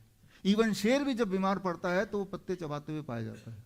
इवन आपके घर में घरेलू कुत्ते या बिल्ली होंगे तो अगर जब वो बीमार पड़ते होंगे तो आप गौर से देखेंगे उनका बिहेवियर कि वो पत्ते खा रहे हैं, घास खा रहे हैं, उसको चबा रहे हैं, राइट। तो जो सबसे ज्यादा नाइट्रिक ऑक्साइड बॉडी में अगर कोई चीज प्रोड्यूस करता है that is the green leaves. कोई भी पत्ते हो, पालक के पत्ते, तुलसी के पत्ते, पुदीना के पत्ते, पान के पत्ते, what ever leaves you think is good for, मतलब यू कैन एटलीस्ट च्यू, वो लेना। तो हम क्या करते हैं, जो नाइट्रिक ऑक्साइड डीआईपी डाइट में मान लो किसी की insulin dependent diabetes type 1 children है, तो उनको हम और हम उनका इंसुलिन छुड़ा नहीं पा रहे हैं, फिर हम DIP diet plus green leaves 30 grams. 30 grams मतलब जितना वेट है उसका बॉडी वेट उतने ग्राम हो गया, right. For the whole day हो सकता है वो। जैसे मेरा बॉडी वेट 70 kg, 70 ग्राम, चलो आधा मैंने लंच में खा लिया, कुछ डिनर में खा लिया, राइट, या कुछ उसमें से ब्रेकफास्ट में खा लिया, इस तरह से डिवाइड कर लिया। यानी कि before every meal I am having green leaves to trigger my nitric oxide. Nitric oxide से इंसुलिन सेंसिटिविटी बढ़ेगी, उससे मेरी ब्लड शुगर की दवाई की रिक्वायरमेंट घटेगी। तो नाइट्रिक ऑक्साइड बढ़ने के कई सारे साइमल्टेनियस इंपैक्ट है। मैं एक एग्जांपल दे रहा हूं। पांचवा है soft DIP diet. Soft DIP diet में ये होता है कि जो पेशेंट्स में माउथ कैंसर है, इसोफेगस कैंसर है, या जो चबा नहीं सकते हैं, या यहाँ फोड़े हैं, यहाँ पे अल्सर है, यहाँ पे कैंसर है, कोई भी नाम दे दो इसका, तो एज ए रिजल्ट, या दांत है ही नहीं ऐसे पेशेंट भी, तो वो चबा नहीं सकते। जब चबा नहीं सकते तो उनको हम बोलते हैं कि soft DIP diet. Soft DIP diet is very simple. Fruit को चबा, सॉलिड की जगह उसकी स्मूदी बना लो तो वो सॉफ्ट हो गया। वेजिटेबल्स को प्लेट 1 में उसकी भी स्मूदी बना लो तो वो सॉफ्ट हो गया, राइट। और इसमें माइनस प्लेट 2, कुक्ड फूड को माइनस कर देते हैं। ये वेरी वेरी इंपॉर्टेंट। अगर इसोफेगस में, मुंह में कोई कैंसर है तो जब तक वो कुक्ड फूड थोड़ा भी लेगा तब तक ठीक नहीं हो सकता। अगर मुंह से लेके एनस तक अगर कहीं अल्सर है, कहीं कैंसर है, जब तक वो फूड का पोर्शन जाएगा उसका, चाहे थोड़ा सा ही जाए, वो ठीक नहीं हो सकता। तो उसको स्ट्रिक्टली हमें बोलना पड़ता है कि भाई आपको प्लेट 2 छोड़ना ही पड़ेगा, कुछ दिनों के लिए छोड़ना पड़ेगा जब तक आप ठीक नहीं हो जाए। ठीक होने का मतलब जब आपके सारे सिम्टम न चले जाएं। Soft DIP diet. एक होता है steam DIP diet. 5% DIP diet वाले स्टूडेंट्स, डीआईपी डाइट यूजर 5% बोलते हैं कि हमें ब्लोटिंग हो गई, एसिडिटी बढ़ गया, गैस बढ़ गया। तो आप समझ जाओ कि रॉ वेजिटेबल को सूट नहीं कर रहा, तो हम बोलते हैं इसको स्टीम कर लो रॉ को। जब भी डीआईपी डाइट लेने के बाद कोई बोले कि भाई मेरा तो गैस बन गया, ब्लोटिंग हो गई, तो समझना कि वो उसकी जो तासीर है उसके लिए सूट करेगा स्टीम डीआईपी डाइट। मतलब प्लेट 1 में को स्टीम कर देना है, चाहे वो खीरा हो, टमाटर हो, प्याज हो, उठा के स्टीमर में डालना है, 5 मिनट में निकाल लेना है, तो वो थोड़ा भाप लग गया। अब जब वो खाएगा तो वो जो सिम्टम्स हैं वो नहीं रहेंगे। तो ये इसका चुनाव आप पहले नहीं कर सकते, जब वो कंप्लेन करेगा तभी उसको सजेस्ट कर सकते हैं। ये हो गया 6th वाला। 7th है raw DIP diet. Raw DIP diet में प्लेट 2 को गायब कर दिया, तो बचा क्या? फ्रूट ब्रेकफास्ट बचा, लंच और डिनर में लंच और डिनर बचा, जो सैलड बचा। ये कब दे सकते हैं? इसको जरा हम यहाँ पे अगर देखें, अब कैमरा को यहाँ ले आना। अब मान लो ये जो आपको अभी ये किताब की लॉन्चिंग भी होनी आज, इसके साथ एक गेम आएगा, वो गेम मैं आपको थोड़ा समझा रहा हूँ, और वो सीएम के स्टूडेंट्स को मिलेगी भी वो किताब। तो इसमें मान लो इन्फेक्शियस डिजीज का, इसको और क्लोज करो जितना क्लोज कर सकते हैं, सिर्फ इसको दिखाओ बोर्ड है ना। तो इन्फेक्शियस डिजीज का पेशेंट, ये बड़ा इंपॉर्टेंट है। इन्फेक्शियस डिजीज का पेशेंट आया, मान लो वो ट्यूबरक्लोसिस का पेशेंट है, let's say the patient is tuberculosis patient, malaria patient, dengue patient, right, या जिनको कोरोना बोलते हैं वो कोरोना पेशेंट, कोई भी नाम ले लो। इन्फेक्शियस मतलब कि इन्फेक्शन हो गया है, कोई ना कोई वायरस बैक्टीरिया अटैक हो गया, सडनली कुछ हो गया। सडनली जो चीज़ होती है वो इन्फेक्शियस डिजीज की कैटेगरी में ला सकते हैं। क्रॉनिक मतलब कि over a period of long month तब हो रहा है, राइट। तो इस केस में मान लेते हैं ट्यूबरक्लोसिस। तो ऐसे पेशेंट जिनको इन्फेक्शियस डिजीज हो गया किसी भी तरह का, सडनली हो गया, सडनली, राइट, तो वो इन्फेक्शन की वजह से ही होगा, ऐसा मान सकते हैं। तो ऐसे पेशेंट को उठा के आप देख रहे हैं यहाँ पे 7 तरह के डाइट हैं, राइट, स्टार्टिंग विद ये बीच में DIP diet, circadian diet, number 2 zero grain diet, nitric oxide diet, soft DIP diet, steam DIP diet and raw DIP diet. 7 तरह के डीआईपी डाइट जो मैंने समझाए, बीच में स्टैंडर्ड वाला है, बाकी 6 है, ये मैंने अभी ऑलरेडी समझाया। तो मैं ये पेशेंट मेरे पास आया इन्फेक्शियस डिजीज का, उसकी सारी बातें सुन ली और उसके मन को रखने के लिए उसके रिपोर्ट भी मैंने देख ही लिया, जिसका कोई लेना देना है नहीं इस बीमारी से, सिर्फ सिम्टम को मैंने देखा और मैं उसको उस पेशेंट को उठा के रॉ डीआईपी डाइट ये रहा लिखा हुआ इसके ऊपर रख दूंगा, यानी कि उस पेशेंट को बोलूंगा कि 3 से 5 दिन आपको डीआईपी डाइट माइनस प्लेट 2 लेना है। जैसे ही आप 3 से 5 दिन डीआईपी डाइट माइनस प्लेट 2 करोगे तो वो इन्फेक्शियस डिजीज कोई मर्जी हो तो वो उतने में ठीक हो जाएगा। लेकिन अगर कोई ट्यूबरक्लोसिस का ऐसा पेशेंट आ गया जो ऑलरेडी दवाइयों पे और दवाई के साइड इफेक्ट की वजह से वो और बुरी तरह बीमार है, तो वो ट्यूबरक्लोसिस का पेशेंट नहीं हुआ, वो उस दवाई का पेशेंट हुआ फिर, राइट। तो उसको हम इन्फेक्शियस डिजीज की कैटेगरी नहीं मानेंगे, वो दवाई के साइड इफेक्ट का पेशेंट हो गया, तो वो एक अलग कहानी है, राइट। लेकिन अगर कोई ट्रूली इन्फेक्शियस डिजीज का पेशेंट है तो उसको यहाँ रख देंगे। यहाँ पे उसको रख दिया। अब मान लो हम लेते हैं ऑटो इम्यून। ये ऑटो इम्यून का पेशेंट मेरे पास आया, राइट, ये मेरे हाथ में है, इस तरह के आपको वहाँ मिलेंगे जो गेम है बुक के साथ। ये ऑटो इम्यून डिजीज का पेशेंट आया। पहली बात तो ऑटो इम्यून डिजीज हम पहचानेंगे कैसे?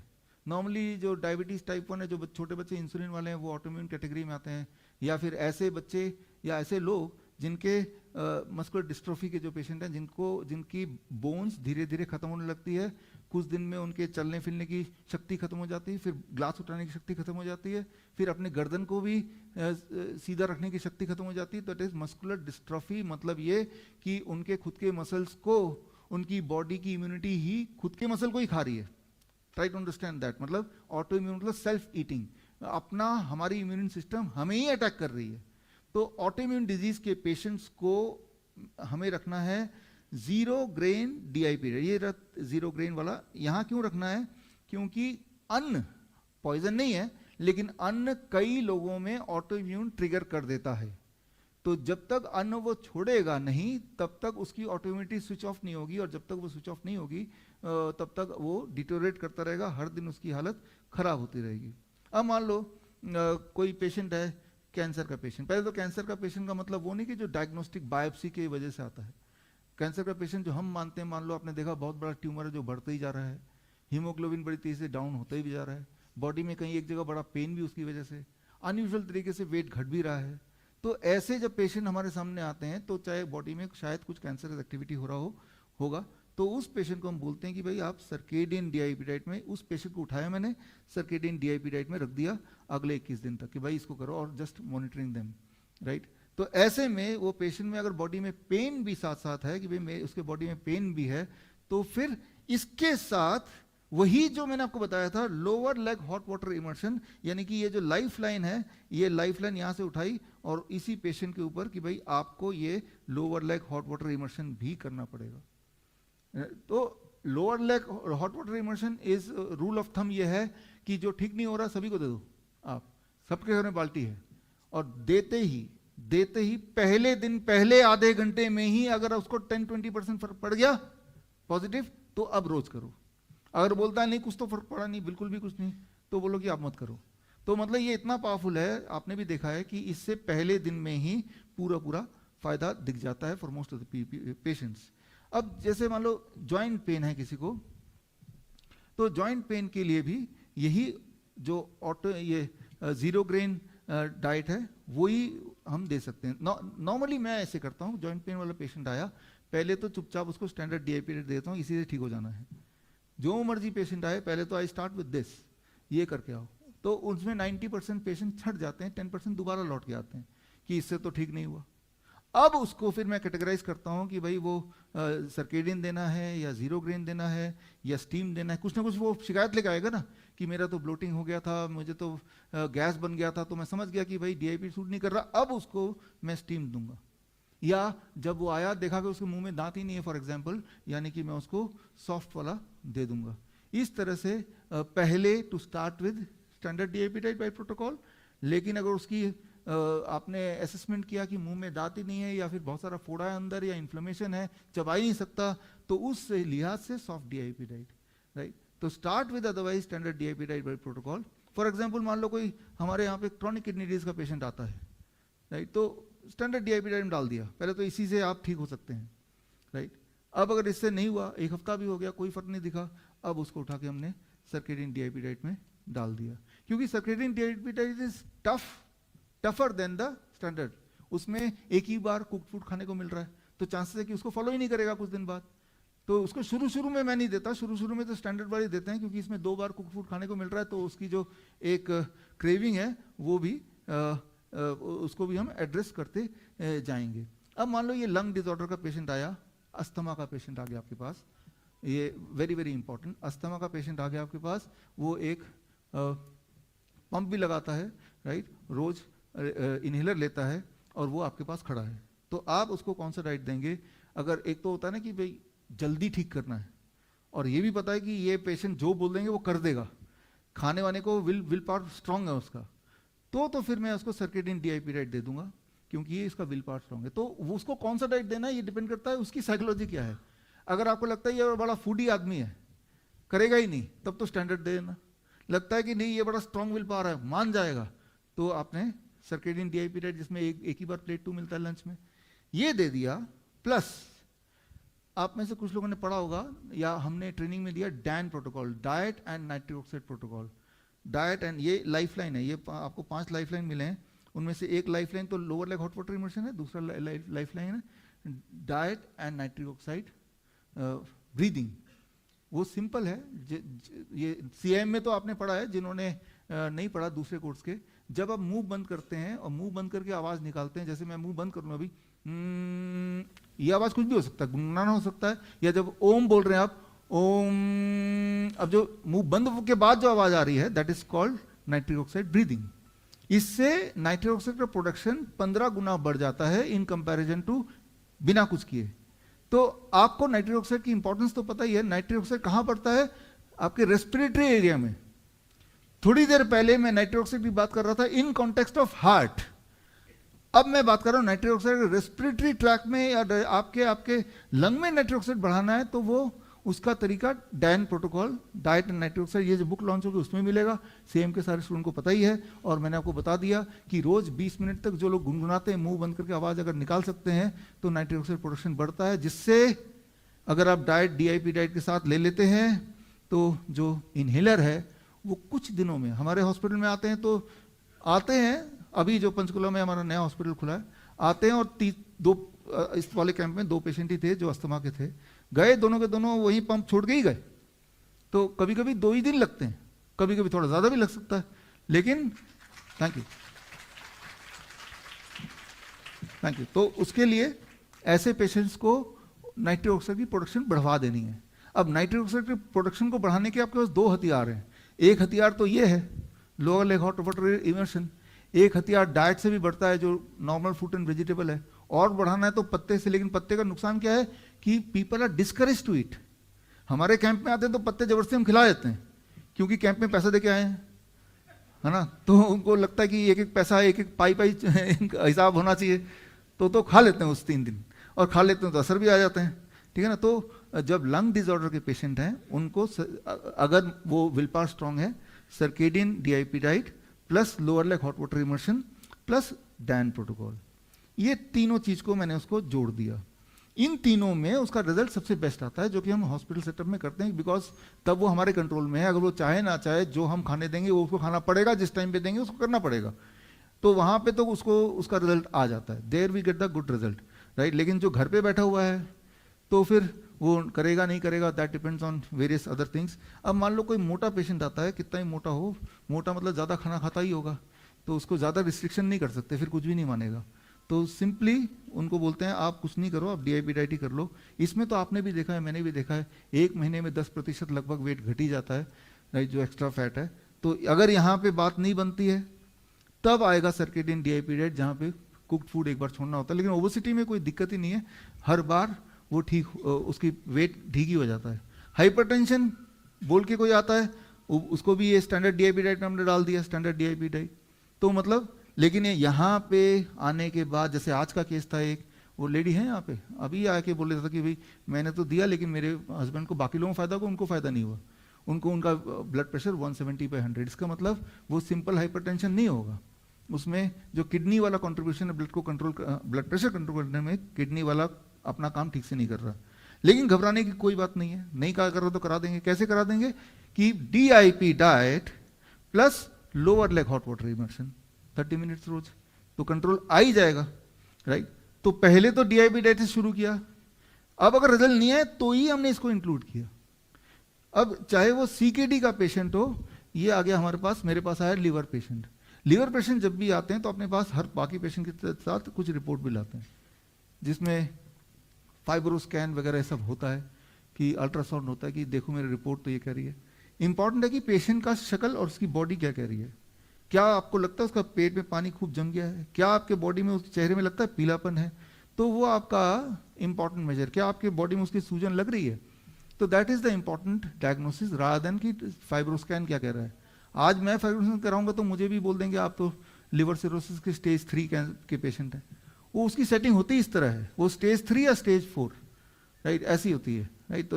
तो उन पे कभी भरोसा मत कीजिए। पेशेंट के सेटिस्फैक्शन के लिए थोड़ा बहुत देख सकते हैं, हाँ भाई बड़ा अच्छा है, देख लिया, बड़े ध्यान से देख लिया। फिर आपको लिवर डिजीज के पेशेंट आते हैं तो उनको फास्ट तरीके से ठीक होने के लिए भी ये circadian DIP diet plays a very important role. तो वो उसको दे दिया, plus lower limb hot water immersion, या फिर ये जो लाइफ लाइन है हॉट वाटर इमर्शन, जो कि हमारे हॉस्पिटल में पिछले 3 साल से हो रहा है। We are the first one.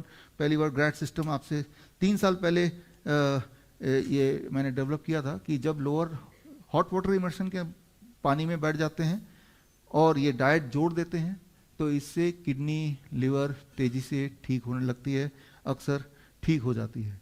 तो इस तरह से अब मान लो कोई हार्ट का पेशेंट आता है, तो हार्ट का पेशेंट का मतलब तो यही है ना कि वो जब चलता है तो एंजाइना, उसको थकावट हो रही है, सांस ब्रीथलेसनेस हो रही है, यही मतलब है, या ज़्यादा बीपी ज़्यादा, यही बोलेगा वो। और क्या बोलेगा कि जब भी मैं चढ़ता हूँ सीढ़ियों पे तो एक बार में पूरी सीढ़ियाँ चढ़ नहीं पाता हूँ, हाफ जाते हैं, रुकना पड़ता है, पेन होता है, शूटिंग पेन होता है, ये सब बोलेगा।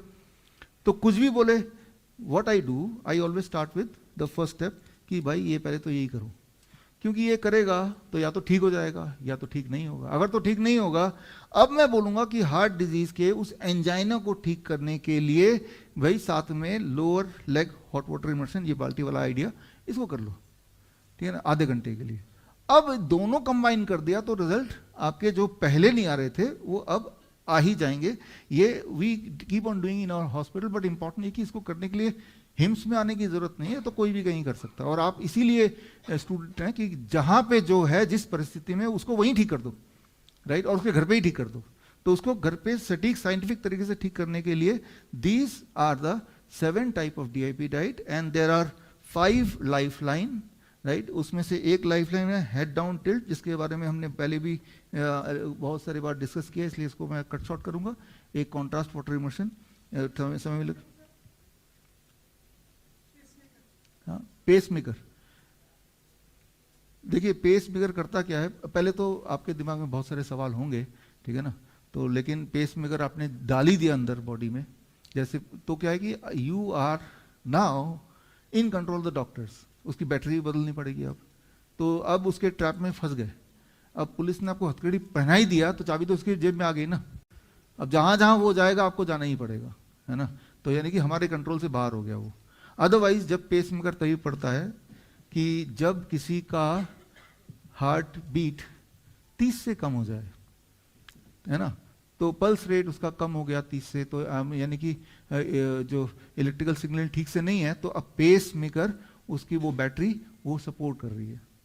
ऐसे में जैसे मेरे पास अगर वो पेशेंट आ जाए, उसको मैं लिटा दूंगा HDT, head down tilt, right, एक ऐसा बेड जिसमें पैर ऊपर सिर नीचे।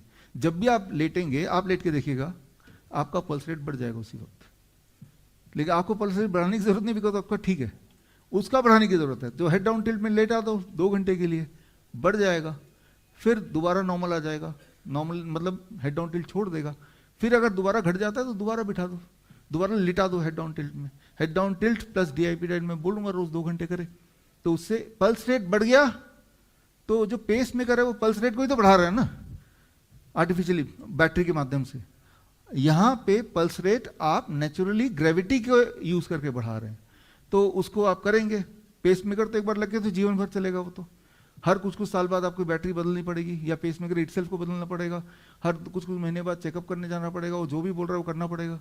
हेड डाउन टिल्ट तो भाई घर पे आपने बेड लिया, 3-3 ईंटें लगाए, हो गया हेड डाउन टिल्ट। और डाइट तो आपको पता ही है। इस तरह से पेस मेकर से बच सकते हैं। पेस मेकर वाली इमरजेंसी आते ही instead of putting the pacemaker you can do this, right. इस तरह से ये हो सकता है। तो कुल मिला के आप देखेंगे कि नेचर में हमारे घर के कन्वीनियंस में स्विच इट ऐसे टेक्निक्स हैं जिससे इमरजेंसी मैनेजमेंट, हमने CIM के स्टूडेंट ने देखा अभी, इमरजेंसी मैनेजमेंट हो, लाइफस्टाइल डिजीज हो या फिर इन्फेक्शियस डिजीज हो, इन सब में ये बेहतर काम करता है। लेकिन इंपॉर्टेंट बात क्या है कि ये बड़े सिंपल दिखते हैं, इसमें कोई चमक दमक नहीं दिखता। बड़ा हॉस्पिटल हो, राइट, बड़े बड़े ऐड लगे हों, डीआईपी डाइट अखबार में आ रहा फ्रंट पेज में, वो नहीं दिखता है ना। ये इतना सिंपल है, एक इंसान बोलेगा कि आप केले खाओ ठीक हो जाओगे, क्या ये ठीक करेगा मुझे, ये ऐसी बातें बोलता है ना। तो आपका जो पैमाना होता है कि किस पद्धति को मैं चूज करूं, वो पैमाना क्या है, कि वो पैमाना क्या है, इसको समझने के लिए जरा देखते हैं। एक बार फिर से दीवार पे चलते हैं। मिस्टर विजय, अब तो ये सौदा हो गया। एक बात कहूं आपसे, ये बिल्डिंग आप नहीं देंगे। अगर आप कहते तो शायद मैं 1-2 लाख रुपए कम कर देता। बुरा मत मानिए, आपको धंधा करना नहीं है। धंधा करना तो आपको नहीं आता मिस्टर अग्रवाल। अगर आपने मुझसे इस बिल्डिंग के 10 लाख रुपए भी और मांगे होते तो मैं दे देता। अच्छा, ऐसी क्या बात है इस बिल्डिंग में? आज से 20 बरस पहले जब ये बिल्डिंग बन रही थी, मेरी माँ ने यहाँ ईंटें उठाई थी। आज मैं ये बिल्डिंग अपनी माँ को तोहफा देने जा रहा हूँ। तो दोनों का एक ही चीज को आंकने का पैमाना अलग अलग था। एक इंसान ये देख रहा था कितनी ईंटें हैं, कितनी ऊंचाई है, वो बिल्डिंग कहाँ पे बनी है, उसके हिसाब से वो उसका दाम तय कर रहा था। लेकिन दूसरा उसका पैमाना, उसके दाम के लिए वो दूसरा पैमाना था कि माँ को गिफ्ट कर रहा है। सिमिलरली जब कोई इंसान बीमार पड़ता है तो उसका पैमाना ये हो सकता है कि कितना बड़ा हॉस्पिटल दिख रहा है, कितनी ज़्यादा दवाई दे सकता है, ये कितने ज़्यादा पैसे मेरे खर्च करवा सकता है, तो वो एक पैमाना हो सकता है। दूसरे किसी का पैमाना इनकी तरह ये हो सकता है कि मेरा जो प्राइम उद्देश्य है, क्या इससे मैं ठीक हो जाऊंगा, ऐसे एविडेंस है, क्या इससे पहले कोई ठीक हुआ है, वो एविडेंस है, राइट। तो बेसिकली ये है कि पैमाना क्या होना चाहिए, बड़ा मुख्य है। तो पैमाना जो होगा उसी हिसाब से आपका चुनाव होगा। तो अगर आपकी प्रायोरिटी और आपका जो गोल सिर्फ ये है कि मुझे ठीक ही होना है, तो फिर this is the only way, this is not the alternate way, this is the only way, right. यही एक तरीका बचा सकता। Thank you. Honourable Swami ji, doctor Rupesh ji, Acharya Manish ji और मित्रों, डायबिटीज क्या है वो इसी बात से समझ सकते हैं कि आचार्य जी ने बोला कि 11 बजे टाइम है। मैं यहाँ पहुंच गया 11:15 बजे फरीदाबाद से, सुबह 4 बजे का निकला हूँ, और आके देखा कि ढूंढने के बाद इलेक्शन मिल गया मुझे, कोई नहीं मिला, ठीक है ना। तो खैर डायबिटीज भी ऐसे ही है कि खाना पहले पहुंच जाता है, इंसुलिन तो उतना ही बनता है जितना नॉन डायबिटिक लोगों का, लेकिन इंसुलिन देर से पहुंचता है, दोनों का टाइम मैच नहीं करता है। That is diabetes. ऐसा नहीं कि डायबिटीज वाले पेशेंट की इंसुलिन कम बनता है, बल्कि उनका ज्यादा बनता है या फिर उतना ही बनता है, लेकिन जो टाइम मैच नहीं कर पाता, it is only matter of timing, right. तो जिस तरह से कार्यक्रम, सारे कार्यक्रम में ऐसे होता है भारत में, तो अगर 11 बजे सोचा तो मान ही लो कि 12 बजे के बाद ही स्टार्ट होना है ना, ऐसे मान ही लो, है ना। तो दैट इज डायबिटीज। तो हमारी सोसाइटी में ये डायबिटीज है, राइट। तब भी आने में उतना ही टाइम लगा, आपको जाने में भी उतना ही टाइम लगेगा, प्रोग्राम भी उतनी देर का होगा, लेकिन everything is shifted ahead, right. Body के केस में इसको डायबिटीज बोलते हैं। तो इस शिफ्ट को हम कितनी देर में ठीक कर सकते हैं, कैसे ठीक कर सकते हैं, वो कर तो सकते हैं 2-3 दिन के अंदर, चाहे आप 2-3 दशक से डायबिटीज की गोलियां ले रहे हैं, 2-3 दशक से, राइट। तो शुरू करते हैं सीधे स्टेट पहली बात यह है कि जो आपको समझनी होगी, जो मैं आपको बताने जा रहा हूँ, हो सकता है कि आप सहमत ना हो, तो वो सवाल के लिए मैं थोड़ा टाइम छोड़ूंगा। अगर आपके सवाल होंगे तो मैं दूंगा। इसलिए मत मानिए क्योंकि मैं बोल रहा हूँ, इसलिए मानिए कि आप कन्विंस्ड हैं, राइट। और कन्विंस होने के लिए आपके सवाल हो भी सकते हैं, I try to answer that question. तो सबसे बड़ी बीमारी डायबिटीज भी नहीं है, बीपी भी नहीं है, किडनी फेलियर भी नहीं है। सबसे बड़ी बीमारी आज की तारीख में diagnosis. Diagnosis is the biggest disease. इस बात को अगर आप समझ लेंगे तो मुझे पता है कि अगले 5 मिनट में ये बात समझ लेंगे, और उसके बाद से आधी बीमारियां या बीमारी की चिंता आपके दिमाग से गायब हो जाएगी। तो इसको समझाने के लिए एक मॉडल में लेके आया हूँ। मुझे लगता है इस मॉडल की मदद से आपको मैं समझा पाऊँ। इस मॉडल को देखिए, इसको दिमाग में हमेशा के लिए बिठा लीजिए। ये मॉडल आपकी हेल्प करेगा। पहली और सबसे बड़ी बीमारी, डायग्नोसिस डिजीज। इमेजिन कीजिए कि आप फुटबॉल प्लेयर हैं और दुनिया के सबसे अच्छे फुटबॉल प्लेयर हैं, ऐसे इमेजिन कीजिए। और आप जीतेंगे तब जब आप इसमें गोल कर देंगे, और मैं एज ए फार्मा कंपनी मैं तब जीतूंगा जब आप गोल ना कर पाए, राइट। तो अब क्या है कि आप तो दुनिया के सबसे अच्छे खिलाड़ी, आप तो गोल कर ही देंगे तभी सबसे अच्छे हैं। तो आप कहीं से भी ये बॉल को गोल कर रहे हैं, और बीच में जब आप थोड़ा इधर उधर देख रहे हैं तो मैं क्या करता हूँ, चुपके से इस गोल पोस्ट को थोड़ा सा छोटा कर दिया। अब आए, लेकिन आप तो दुनिया के सबसे अच्छे खिलाड़ी हैं, आप फिर गोल कर देंगे। लेकिन मैं फिर, जैसे ही आपने इधर उधर आपका ध्यान गया, मैं इसको पकड़ा, आपने गोल दोबारा, तो फिर से मैंने बोला कि अब तो गोल करो आप। लेकिन आप फिर अच्छे खिलाड़ी हैं, 2-4 बार कोशिश करने का फिर भी गोल कर दें। तो फिर मैंने क्या किया, इसके बाद रूल और चेंज कर दिया कि गोल इधर से नहीं करना है, गोल उस कोने से करना है, उस कोने से करना है। इस बॉल से नहीं करना, एक बड़ा बॉल दे दूंगा, उससे करना है। तो at the end of the day सिर्फ दुनिया ये देख रही है कि गोल कर पा रहा है कि नहीं कर पा रहा है। दुनिया ये नहीं देख रही है कि भाई गोल पोस्ट धीरे धीरे छोटा होता जा रहा है।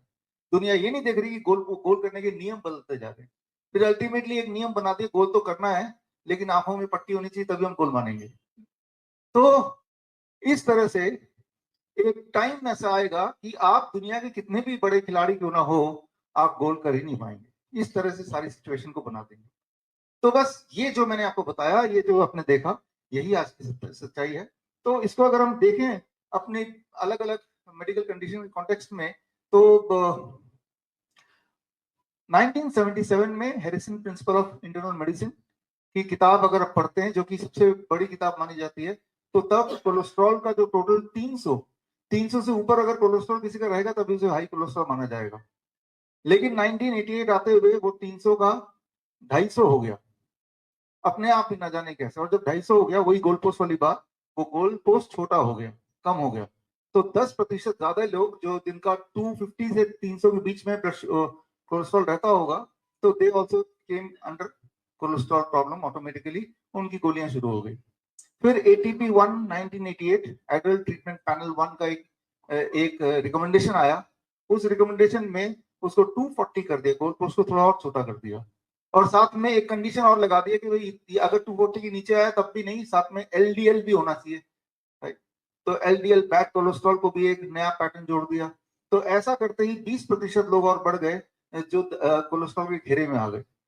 लेकिन फिर एटीपी 2 आ गया, तो उसमें एचडीएल को भी जोड़ दिया कि एचडीएल के आंकड़े को भी पूरा करना पड़ेगा, तभी हम मानेंगे उसको गोल हो गया, राइट। तो ऐसे करने में 20% से 30% पहुंच गया। फिर 2001 आते आते एटीपी 3 पैनल का रिपोर्ट आ गया, तो उन्होंने चुपके से एक और वर्ड डाल दिया, ट्राइग्लिसराइड। याद कीजिए, आज से 25 साल पहले ये शब्द आपने सुना नहीं होगा, लेकिन अब ट्राइग्लिसराइड लगता है कि हमें पैदा होते ही ये शब्द हमारे दिमाग में आया होगा, जबकि it is as old as 25 years बैक। तो उससे 48% more people came under the circle of high cholesterol.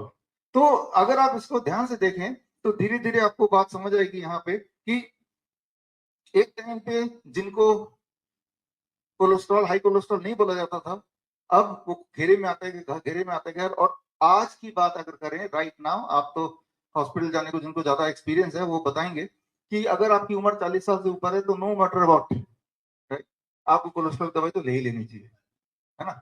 तो मतलब आंखों में पट्टी बांध ही दी है। अब आप बड़े खिलाड़ी की कर ही नहीं पाएंगे, है ना, 40 साल से ऊपर है। एक बार तो ब्रिटिश मेडिकल जर्नल में ये भी आया कि जब कोलेस्ट्रॉल की दवा स्टैटिन, तो क्यों ना हम पानी की टंकी में डाल दें, पानी से अपने आप ही कोलेस्ट्रॉल की दवा लोगों के घर में जाएगी, वो पियेंगे पानी, तो क्योंकि इतना इंपॉर्टेंट अगर है तो, राइट। तो ये जो मैंने आपको बताया गोल पोस्ट वाला, ये सिर्फ एक आंकड़े के लिए नहीं है, जितने सारे रिपोर्ट आपने कभी भी किए किसी भी कॉन्टेक्स्ट में, उन सबका अगर आप इतिहास थोड़ा सा देखेंगे पिछले 40 साल 50 साल का, तो आपको यही पैटर्न मिलेगा। एक एक करके मैं दिखा सकता हूं आपको। जो लोग थायराइड की गोलियां लेते हैं 2003 से पहले अगर वो लेते होंगे तो 6 से नीचे अगर टीएसएच रहा होगा तो it is considered to be normal. लेकिन 2001 में नई रिपोर्ट आ गई कि नया रिकमेंडेशन आ गया दैट 6 बिकेम 3, यानी कि 4-5 वाले जो नॉर्मल माने जाते थे अब वो थायराइड के घेरे के अंदर आ गए, वो गोल नहीं कर पा रहे। तो अगर देखें तो हर थोड़े थोड़े दिन में, हर थोड़े थोड़े महीने में वो गोल्ड पोस्ट आपका छोटा होता जा रहा है। अब अगर हम बात करें ब्लड प्रेशर की, कॉमन है, तो ब्लड प्रेशर की अगर आप देखेंगे तो ब्लड प्रेशर की रिकमेंडेशन करने वाली जो ऑर्गेनाइजेशन है उनकी भी एक होड़ है। WHO है, वो बोलती है 120/80 होना चाहिए। नेशनल इंस्टीट्यूट हेल्थ है, वो बोलती है 120/80 होना चाहिए। यूरोपियन गाइडलाइन बोलता है 140/90। कॉकरेन की रिपोर्ट कहती है 160/100 के ऊपर हो तो ही दवाई लेनी चाहिए।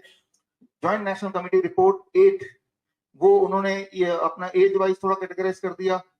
आज की तारीख में आप लोग जो बड़े से बड़े हॉस्पिटल जाएंगे, जितने बड़े हॉस्पिटल हैं, वो सब नया, इस साल की बात है, एक नया डेफिनेशन शुरू कर दिया कि 115/95, 115/75 होगा।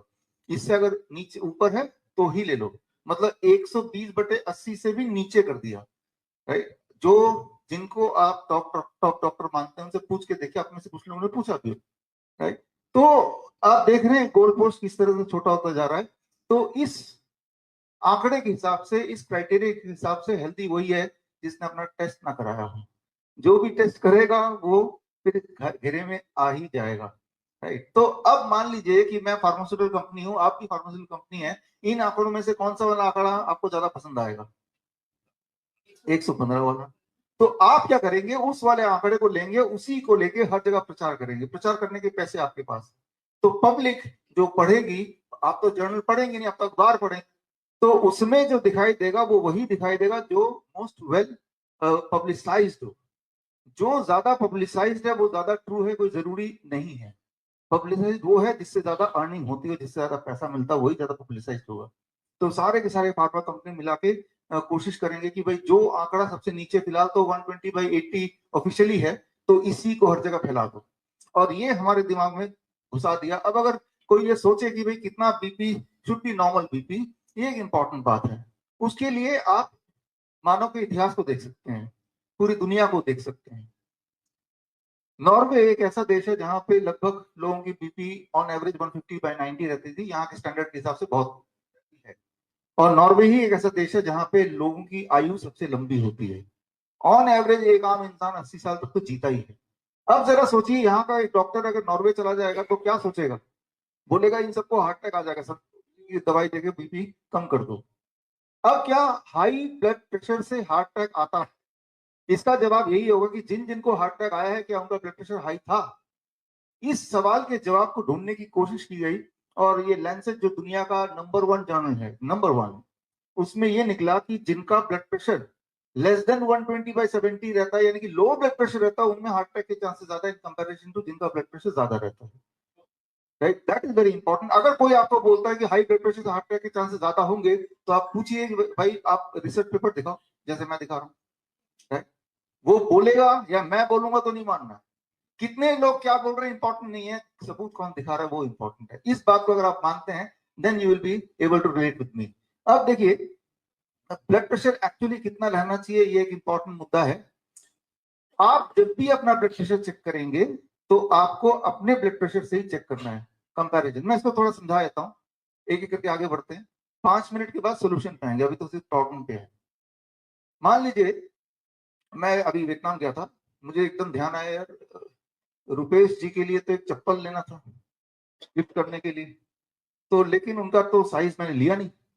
तो मैंने क्या कि वियतनाम में 10 लोग रैंडमली पकड़ लिए, सबके साइज ले लिए। किसी ने बोला मेरा साइज 8 है, 5 है, 10 है, 6 है, सबका साइज को प्लस करके डिवाइडेड बाय 10, एवरेज आ गया 7। मैंने इमेजिन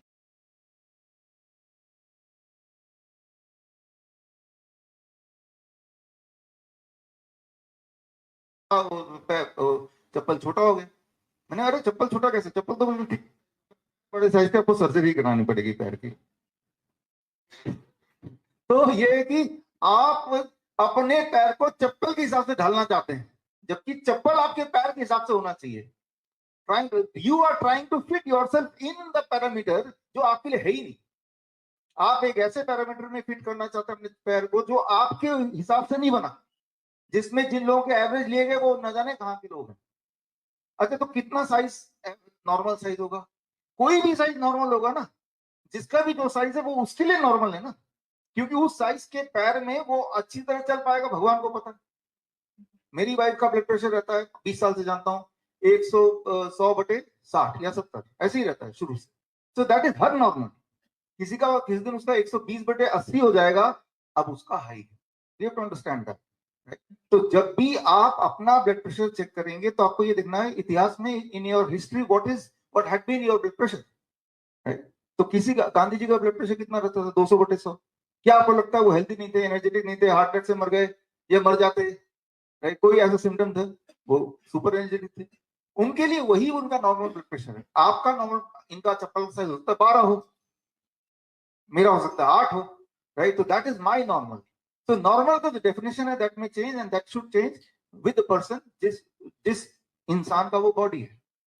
तो अब आंकड़ों के जाल में फंसा के, फॉर एग्जाम्पल अगर हम बात करें ब्लड शुगर की, कितना ब्लड शुगर नॉर्मल होना चाहिए, इस पे बहुत सारे रिसर्च पेपर हैं। उनमें से एक रिसर्च पेपर जो 1983 का है, ये आपके सामने, नेशनल इंस्टीट्यूट ऑफ डायबिटीज, क्योंकि इसी को ज्यादा लोगों ने फॉलो किया। उसको देखने के लिए कि ब्लड शुगर नॉर्मल कितना होना चाहिए, तो ये देखा गया जिन लोगों का ब्लड शुगर 227 से नीचे है उनमें रेटिनोपैथी या डायबिटीज बीमारियां नहीं है, और जिनका ब्लड प्रेशर लगातार 227 से ऊपर रहने लगता है उनमें भी 17% को रेटिनोपैथी हो गई। तो यहाँ पहली बार आया कि भाई कट ऑफ 227 होना चाहिए, कट ऑफ। इससे नीचे होगा तो कोई बीमारी नहीं, इससे ऊपर होगा तो सबको बीमारी नहीं, कुछ लोगों को बीमारी, तो ये कट ऑफ है। लेकिन जब ये सारे टेस्ट होते हैं तो याद रखिए वो जो ब्लड लेते हैं वो वेन से लेते हैं, है ना, सिरिंज से लेते हैं। लेकिन आप जब ब्लड चेक करते हैं घर पे किससे चेक करते हैं? कैपिलरी से। जब भी कैपिलरी से चेक करेंगे तो आपका ब्लड शुगर 10% ज्यादा आएगा ऑन एवरेज। आप एक्सपेरिमेंट कीजिए, वेन से ब्लड लीजिए तो 200 आएगा, तो कैपिलरी से लेंगे 220 आएगा, है ना, ज्यादा आएगा। तो लेकिन आप तो कैपिलरी से लेते हैं, तो आपके हिसाब से अगर इसी आंकड़े को देखें 227 प्लस मे बी 10% कितना हो जाएगा? करीब 250। तो 250 से नीचे नीचे अगर ब्लड शुगर है बिना किसी दवाई के, तो that should be called as control blood sugar on average. On average हो सकता है कोई ऐसा भी इंसान है जिसका 300 ही उसका नॉर्मल हो, बट रेयरली ऐसा होता भी है। तो आपका नॉर्मल क्या, हर एक का नॉर्मल थोड़ा थोड़ा अलग हो सकता है, जैसे हर एक के पैर के साइज थोड़े थोड़े अलग हो ही सकते हैं या होते ही हैं। लेकिन इरिस्पेक्टिव ऑफ इस तरह के जो जितने सारे स्टडीज हुए हैं, सालों साल के स्टडीज, जो ऑफिशियल जो एक आंकड़ा आया है 1979 में, 200 से नीचे जिनका है ब्लड शुगर खाना खाने के 2 घंटे बाद, वो नॉर्मल, उससे ऊपर है तो डायबिटीज। ये पहला डेफिनेशन है 1970, जो वाइड स्प्रेड सबने एक्सेप्ट कर लिया। लेकिन वही वाली बात फुटबॉल के गोल पोस्ट की, 1997 आते आते अमेरिकन डायबिटिक एसोसिएशन ने एक नया आंकड़ा डाल दिया कि भाई इसमें एक चीज और जोड़ दो, फास्टिंग। वो 200 से नीचे हो ना हो, लेकिन साथ में फास्टिंग भी 126 से नीचे होना चाहिए। फिर 2003 में उसको भी 126 को 100 कर दो। फिर 2010 आया, नहीं भी HbA1c को भी जोड़ दो, और वो अगर 5.6 से ऊपर होगा तो तब भी हम डायबिटीज मानेंगे, चाहे पहले वाले 2 क्राइटेरिया मैच होते हो कि नहीं।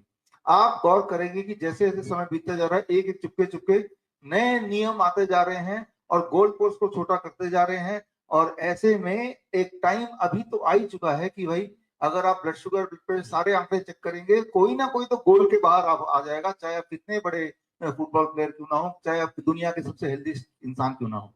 मैंने तो ये एक बार चैलेंज दिया था, ये चैलेंज मंच से दोहरा देता हूँ, कोई भी हेल्दी इंसान लाके दिखा दो जिसके सारे आंकड़े पैरामीटर के हिसाब से हो, एक भी दिखा दो, राइट, पैरामीटर के हिसाब से नहीं हो, कुछ ना कुछ ऊपर नीचे आएगा, तो मैं ये साबित कर सकता हूँ इन पैरामीटर को लेके चलें, दुनिया का हर इंसान बीमार है। हर इंसान बीमार है। बीमार सिर्फ वही नहीं है जो जिसने अपना टेस्ट ना कराया हो, वो बीमार नहीं है। तो बोलना ये चाह रहा हूं कि the biggest disease is the diagnosis. सबसे बड़ा इंपॉर्टेंट बात यह है कि अगर आपको बीमारी है तो आपको कौन बताएगा? आपकी बॉडी बताएगी। आप बताइए, जब पेट दर्द होता है कौन सा टेस्ट बताता है? जब सिर दर्द होता है कौन सा टेस्ट बताता है? जब कमजोरी फील होती है कौन सा टेस्ट बताता है? जब ब्रेथलेसनेस लगता है कौन सा टेस्ट बताते हैं? जब एंजाइना होता है तो कैसे पता चलता है? डॉक्टर बताता है आपको या आप डॉक्टर को बताते हैं? राइट, आप ही बताते हैं ना। राइट, तो जब आपको इमोशनली आप डाउन है तो कौन बताता है? डॉक्टर बताता है ब्लड टेस्ट की रिपोर्ट के हिसाब से आपका स्ट्रेसफुल है? नहीं, आप बताते हैं। मान लो मैं किसी के आंसू की बूंद लाके आपको दे दूं, टेस्ट करके बताइए खुशी के आंसू है कि दुख के आंसू है?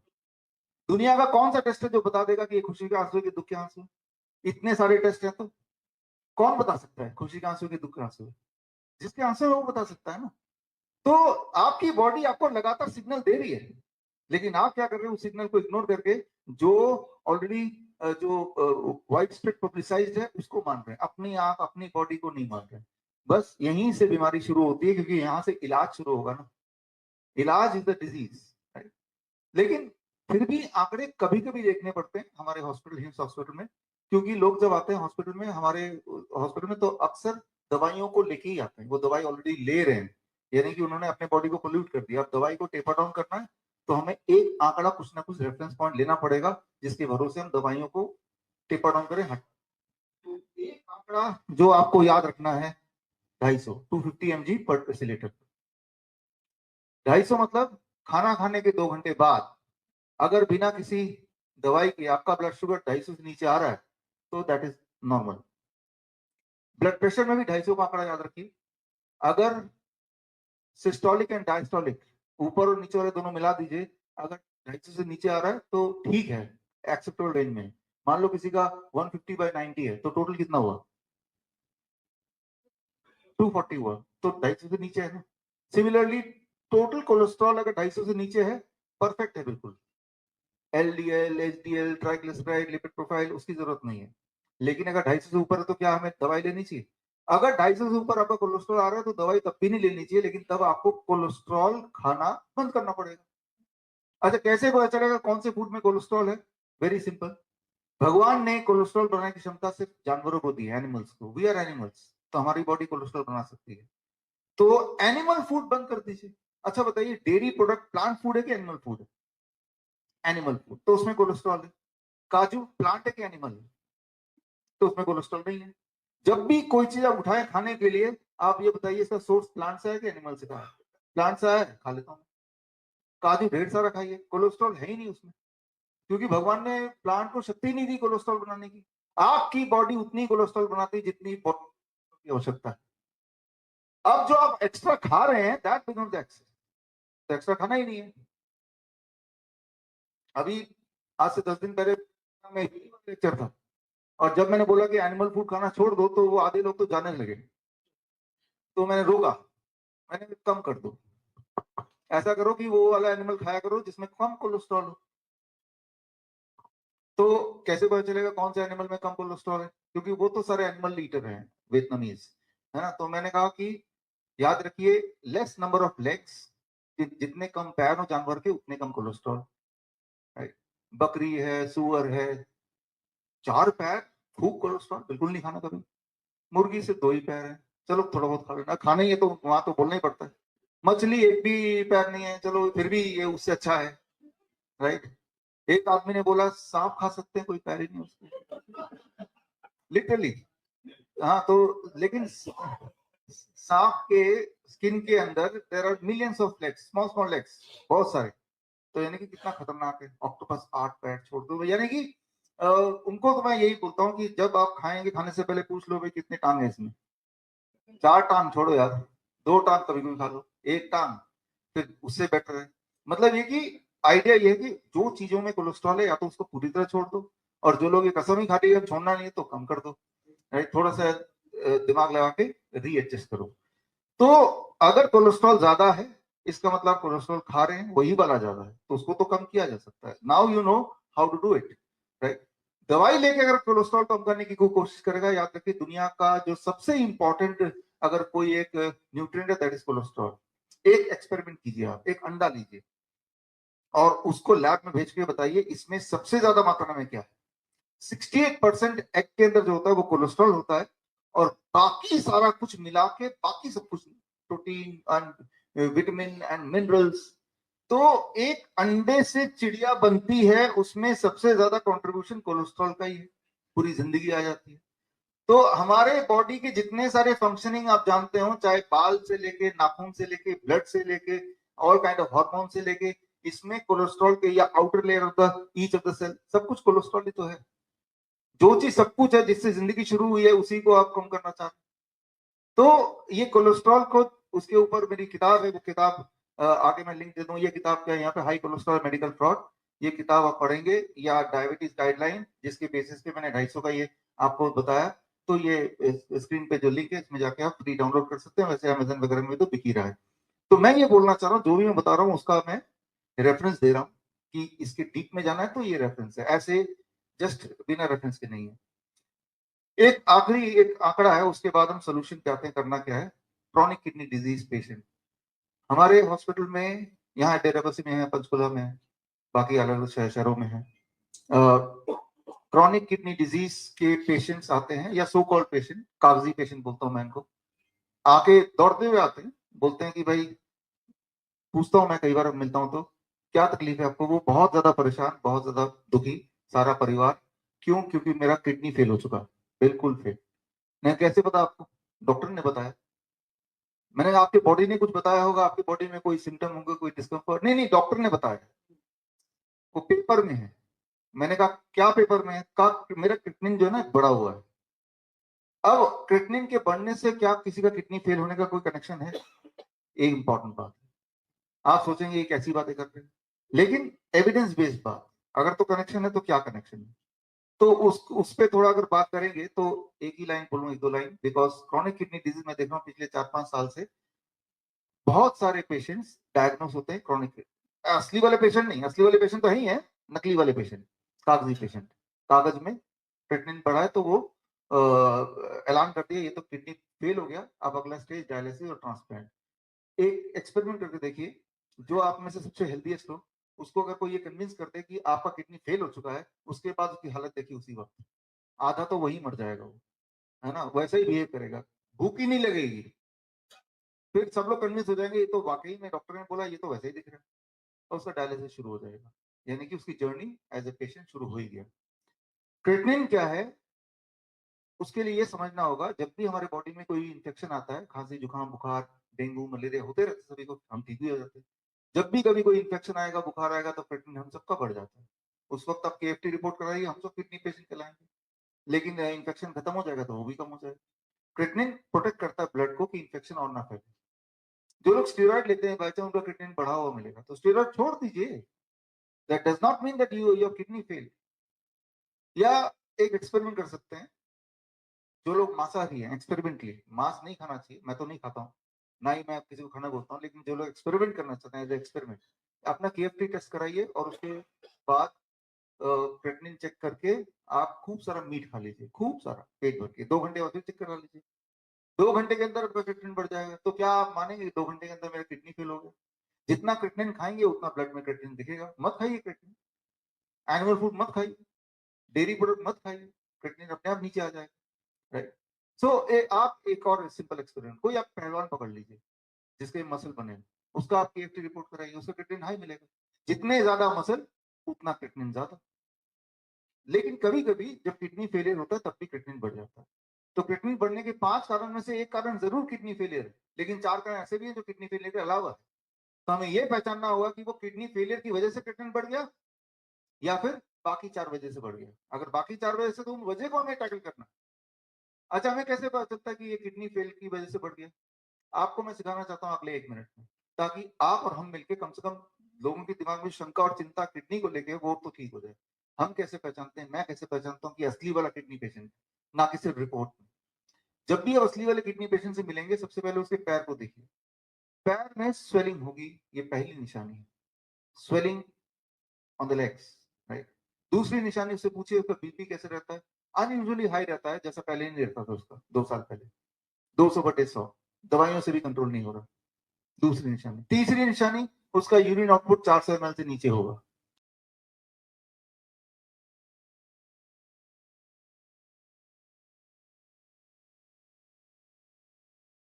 24 घंटे का, वो तो वो खुद पता लगा सकता है, एक दिन मेजर कर सकता है। ये 3 बड़े निशानियां हैं, जिससे आप ये कंक्लूड कर सकते हैं कि हाँ इसकी किडनी ठीक से काम नहीं कर रही। किडनी का ये 3 ही काम होते हैं, 3 इंपॉर्टेंट काम होते हैं, किडनी ये तीनों काम ढंग से नहीं करता, राइट। इसके अलावा वो फिर वीकनेस भी आएगा, उसको उल्टियां भी आएंगी, कंफ्यूजन भी होगा, खुजली होगी बॉडी में, क्योंकि जब पेशाब के रास्ते जो चीज बाहर नहीं निकल रही है, क्रिएटिनिन वगैरह, वो चीज फिर स्किन के रास्ते बॉडी निकालना चाहती है, फिर खुजलियां वगैरह शुरू हो जाती है। तो अगर ये सारे सिम्टम वो बता रहा है तो वो किडनी पेशेंट। लेकिन इसमें भी घबराने की बात नहीं है, क्या करना है वो अगले 10 मिनट में बताने वाला हूँ। हमारे पेशेंट तो ठीक हो जाते हैं, डायलिसिस वाले पेशेंट को भी डायलिसिस की जरूरत नहीं पड़ती है, ठीक है ना। लेकिन उसके लिए छोटी छोटी चीजें जो इंसान घर पे कर सकता है, तो वो उस पर हम आएंगे।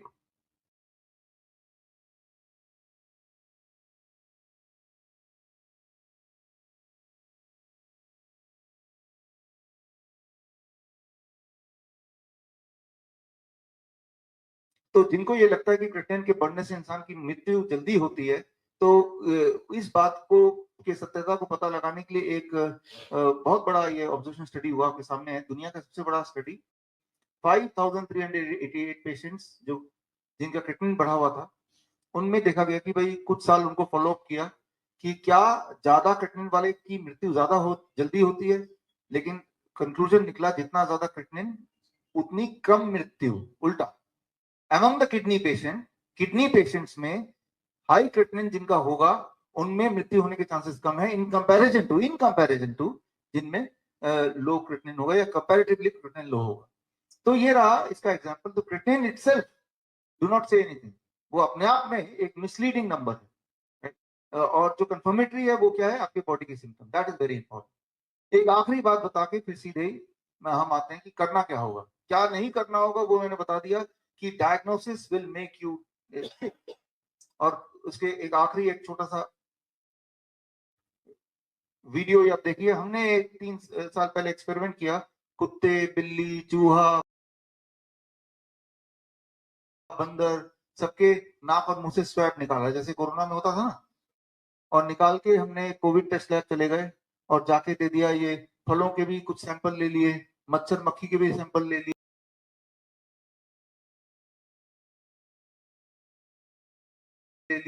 और बोला ये इंसानों के सैंपल देखो जरा, इनमें से कोविड पॉजिटिव कौन कौन है। और जब उनको पता नहीं था, उन्होंने जब टेस्ट किया उसके बाद रिपोर्ट आई, एक मच्छर कोविड पॉजिटिव निकला, एक कुत्ता छोटा वाला था वो कोविड पॉजिटिव निकला, खरबूजा कोविड पॉजिटिव निकला। तो जब हमने बोला कि इनमें से तो कोई भी इंसान नहीं है, तो उन्होंने कहा कि हम तो रिपोर्ट नहीं देंगे। लेकिन तब तक उनके लिए देर हो चुकी थी, हमने कैमरा वगैरह लगाए थे ताकि इस तरह का मुकरेंगे तो वी हैव रिकॉर्डेड एविडेंस। फिर उस एविडेंस को इकट्ठा करके हमने ये किताब निकाली, the naked truth of Covid test. और ये किताब अब पिछले 3 साल से ये अमेजन पे है, पहले कभी बेस्ट सेलर भी रही है, अभी भी अमेजन पे है। तो ये समझना होगा आपको, ये एक्सपेरिमेंट आप खुद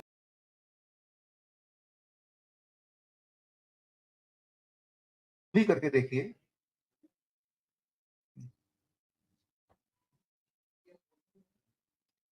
ये एक्सपेरिमेंट आप खुद करके देखिए, सभी लोग, कि 5-10 हजार रुपए लगा के जिस तरह से मैंने कुछ सैंपल कलेक्ट किए अलग अलग जानवरों के, मक्खी मच्छर के, फल सब्जी के, लिविंग ऑर्गेनिज्म होना चाहिए, करके आप किसी भी कोविड टेस्ट लैब में जाइए, उनको मत बताइए इंसान के सैंपल नहीं है, और बताइए कि कोविड टेस्ट कर दे। और तब आपको सच्चाई पता चलेगी। सच्चाई ये है कि हर 10 में से एक टेस्ट पॉजिटिव आता है। यहाँ पे 200 लोग हैं फॉर एग्जाम्पल, तो 10% का कोविड पॉजिटिव आएगा ही। दोबारा कर लीजिए, फिर 10% आएगा, but that 10% will different from this. अभी जो मैं बोल रहा हूँ ये लाइव भी चल रहा है, और ऐसे ही मैंने 3 साल से मैं यही बता रहा हूँ आपको कि ये जो टेस्ट है इसके जाल में फंसेंगे तो जिस तरह से पहले घर पे बंद हो गए थे सब कुछ बंद करके, वैसे ही हमारी बॉडी के अंदर भी हमारी जो जान है वो वहीं की वहीं कैद हो जाएगी, खत्म हो जाएगी। तो टेस्ट के चक्कर में पड़िए, टेस्ट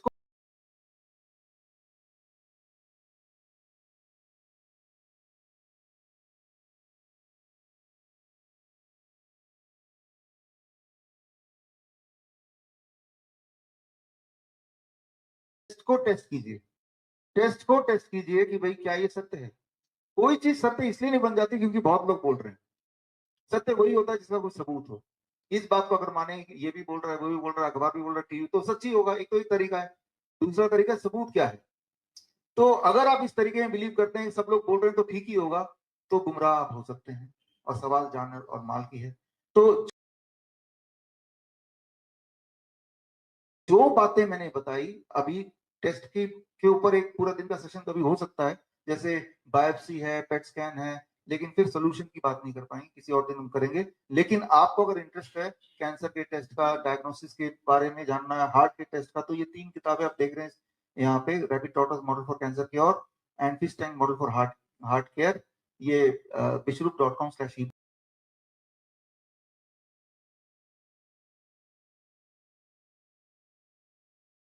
बुक में जाके आप डाउनलोड कर सकते हैं या कहीं से जाके अमेज़न वगैरह से खरीद भी सकते हैं, अगर आपको गहराई में जाना है तो। तो डायग्नोसिस इज अ डिजीज। अगर बायोप्सी में आगे कैंसर है तो उसका कोई मतलब नहीं कि वो कैंसर है ही, लेकिन वो इंसान के लिए तो वही कैंसर है, वो तो आधा वहीं पे उसकी जान चली जाएगी। तो diagnosis is the biggest disease. अभी तक का तो मेरा यही कंक्लूजन है कि डायग्नोसिस करे तो गए काम।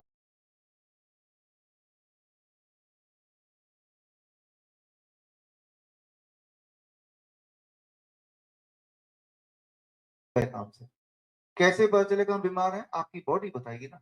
आप थके थके होंगे, आपके जोड़ों में दर्द होगा, आप उठ नहीं पाएंगे, कुछ मन अच्छा नहीं करेगा, कहीं दर्द, ट्यूमरस ग्रोथ हो जाएगा जो आपको दिखाई देगा, आपको रात को नींद नहीं आएगी, आप 2 कदम चलेंगे तो सांसें फूलने लगेंगी।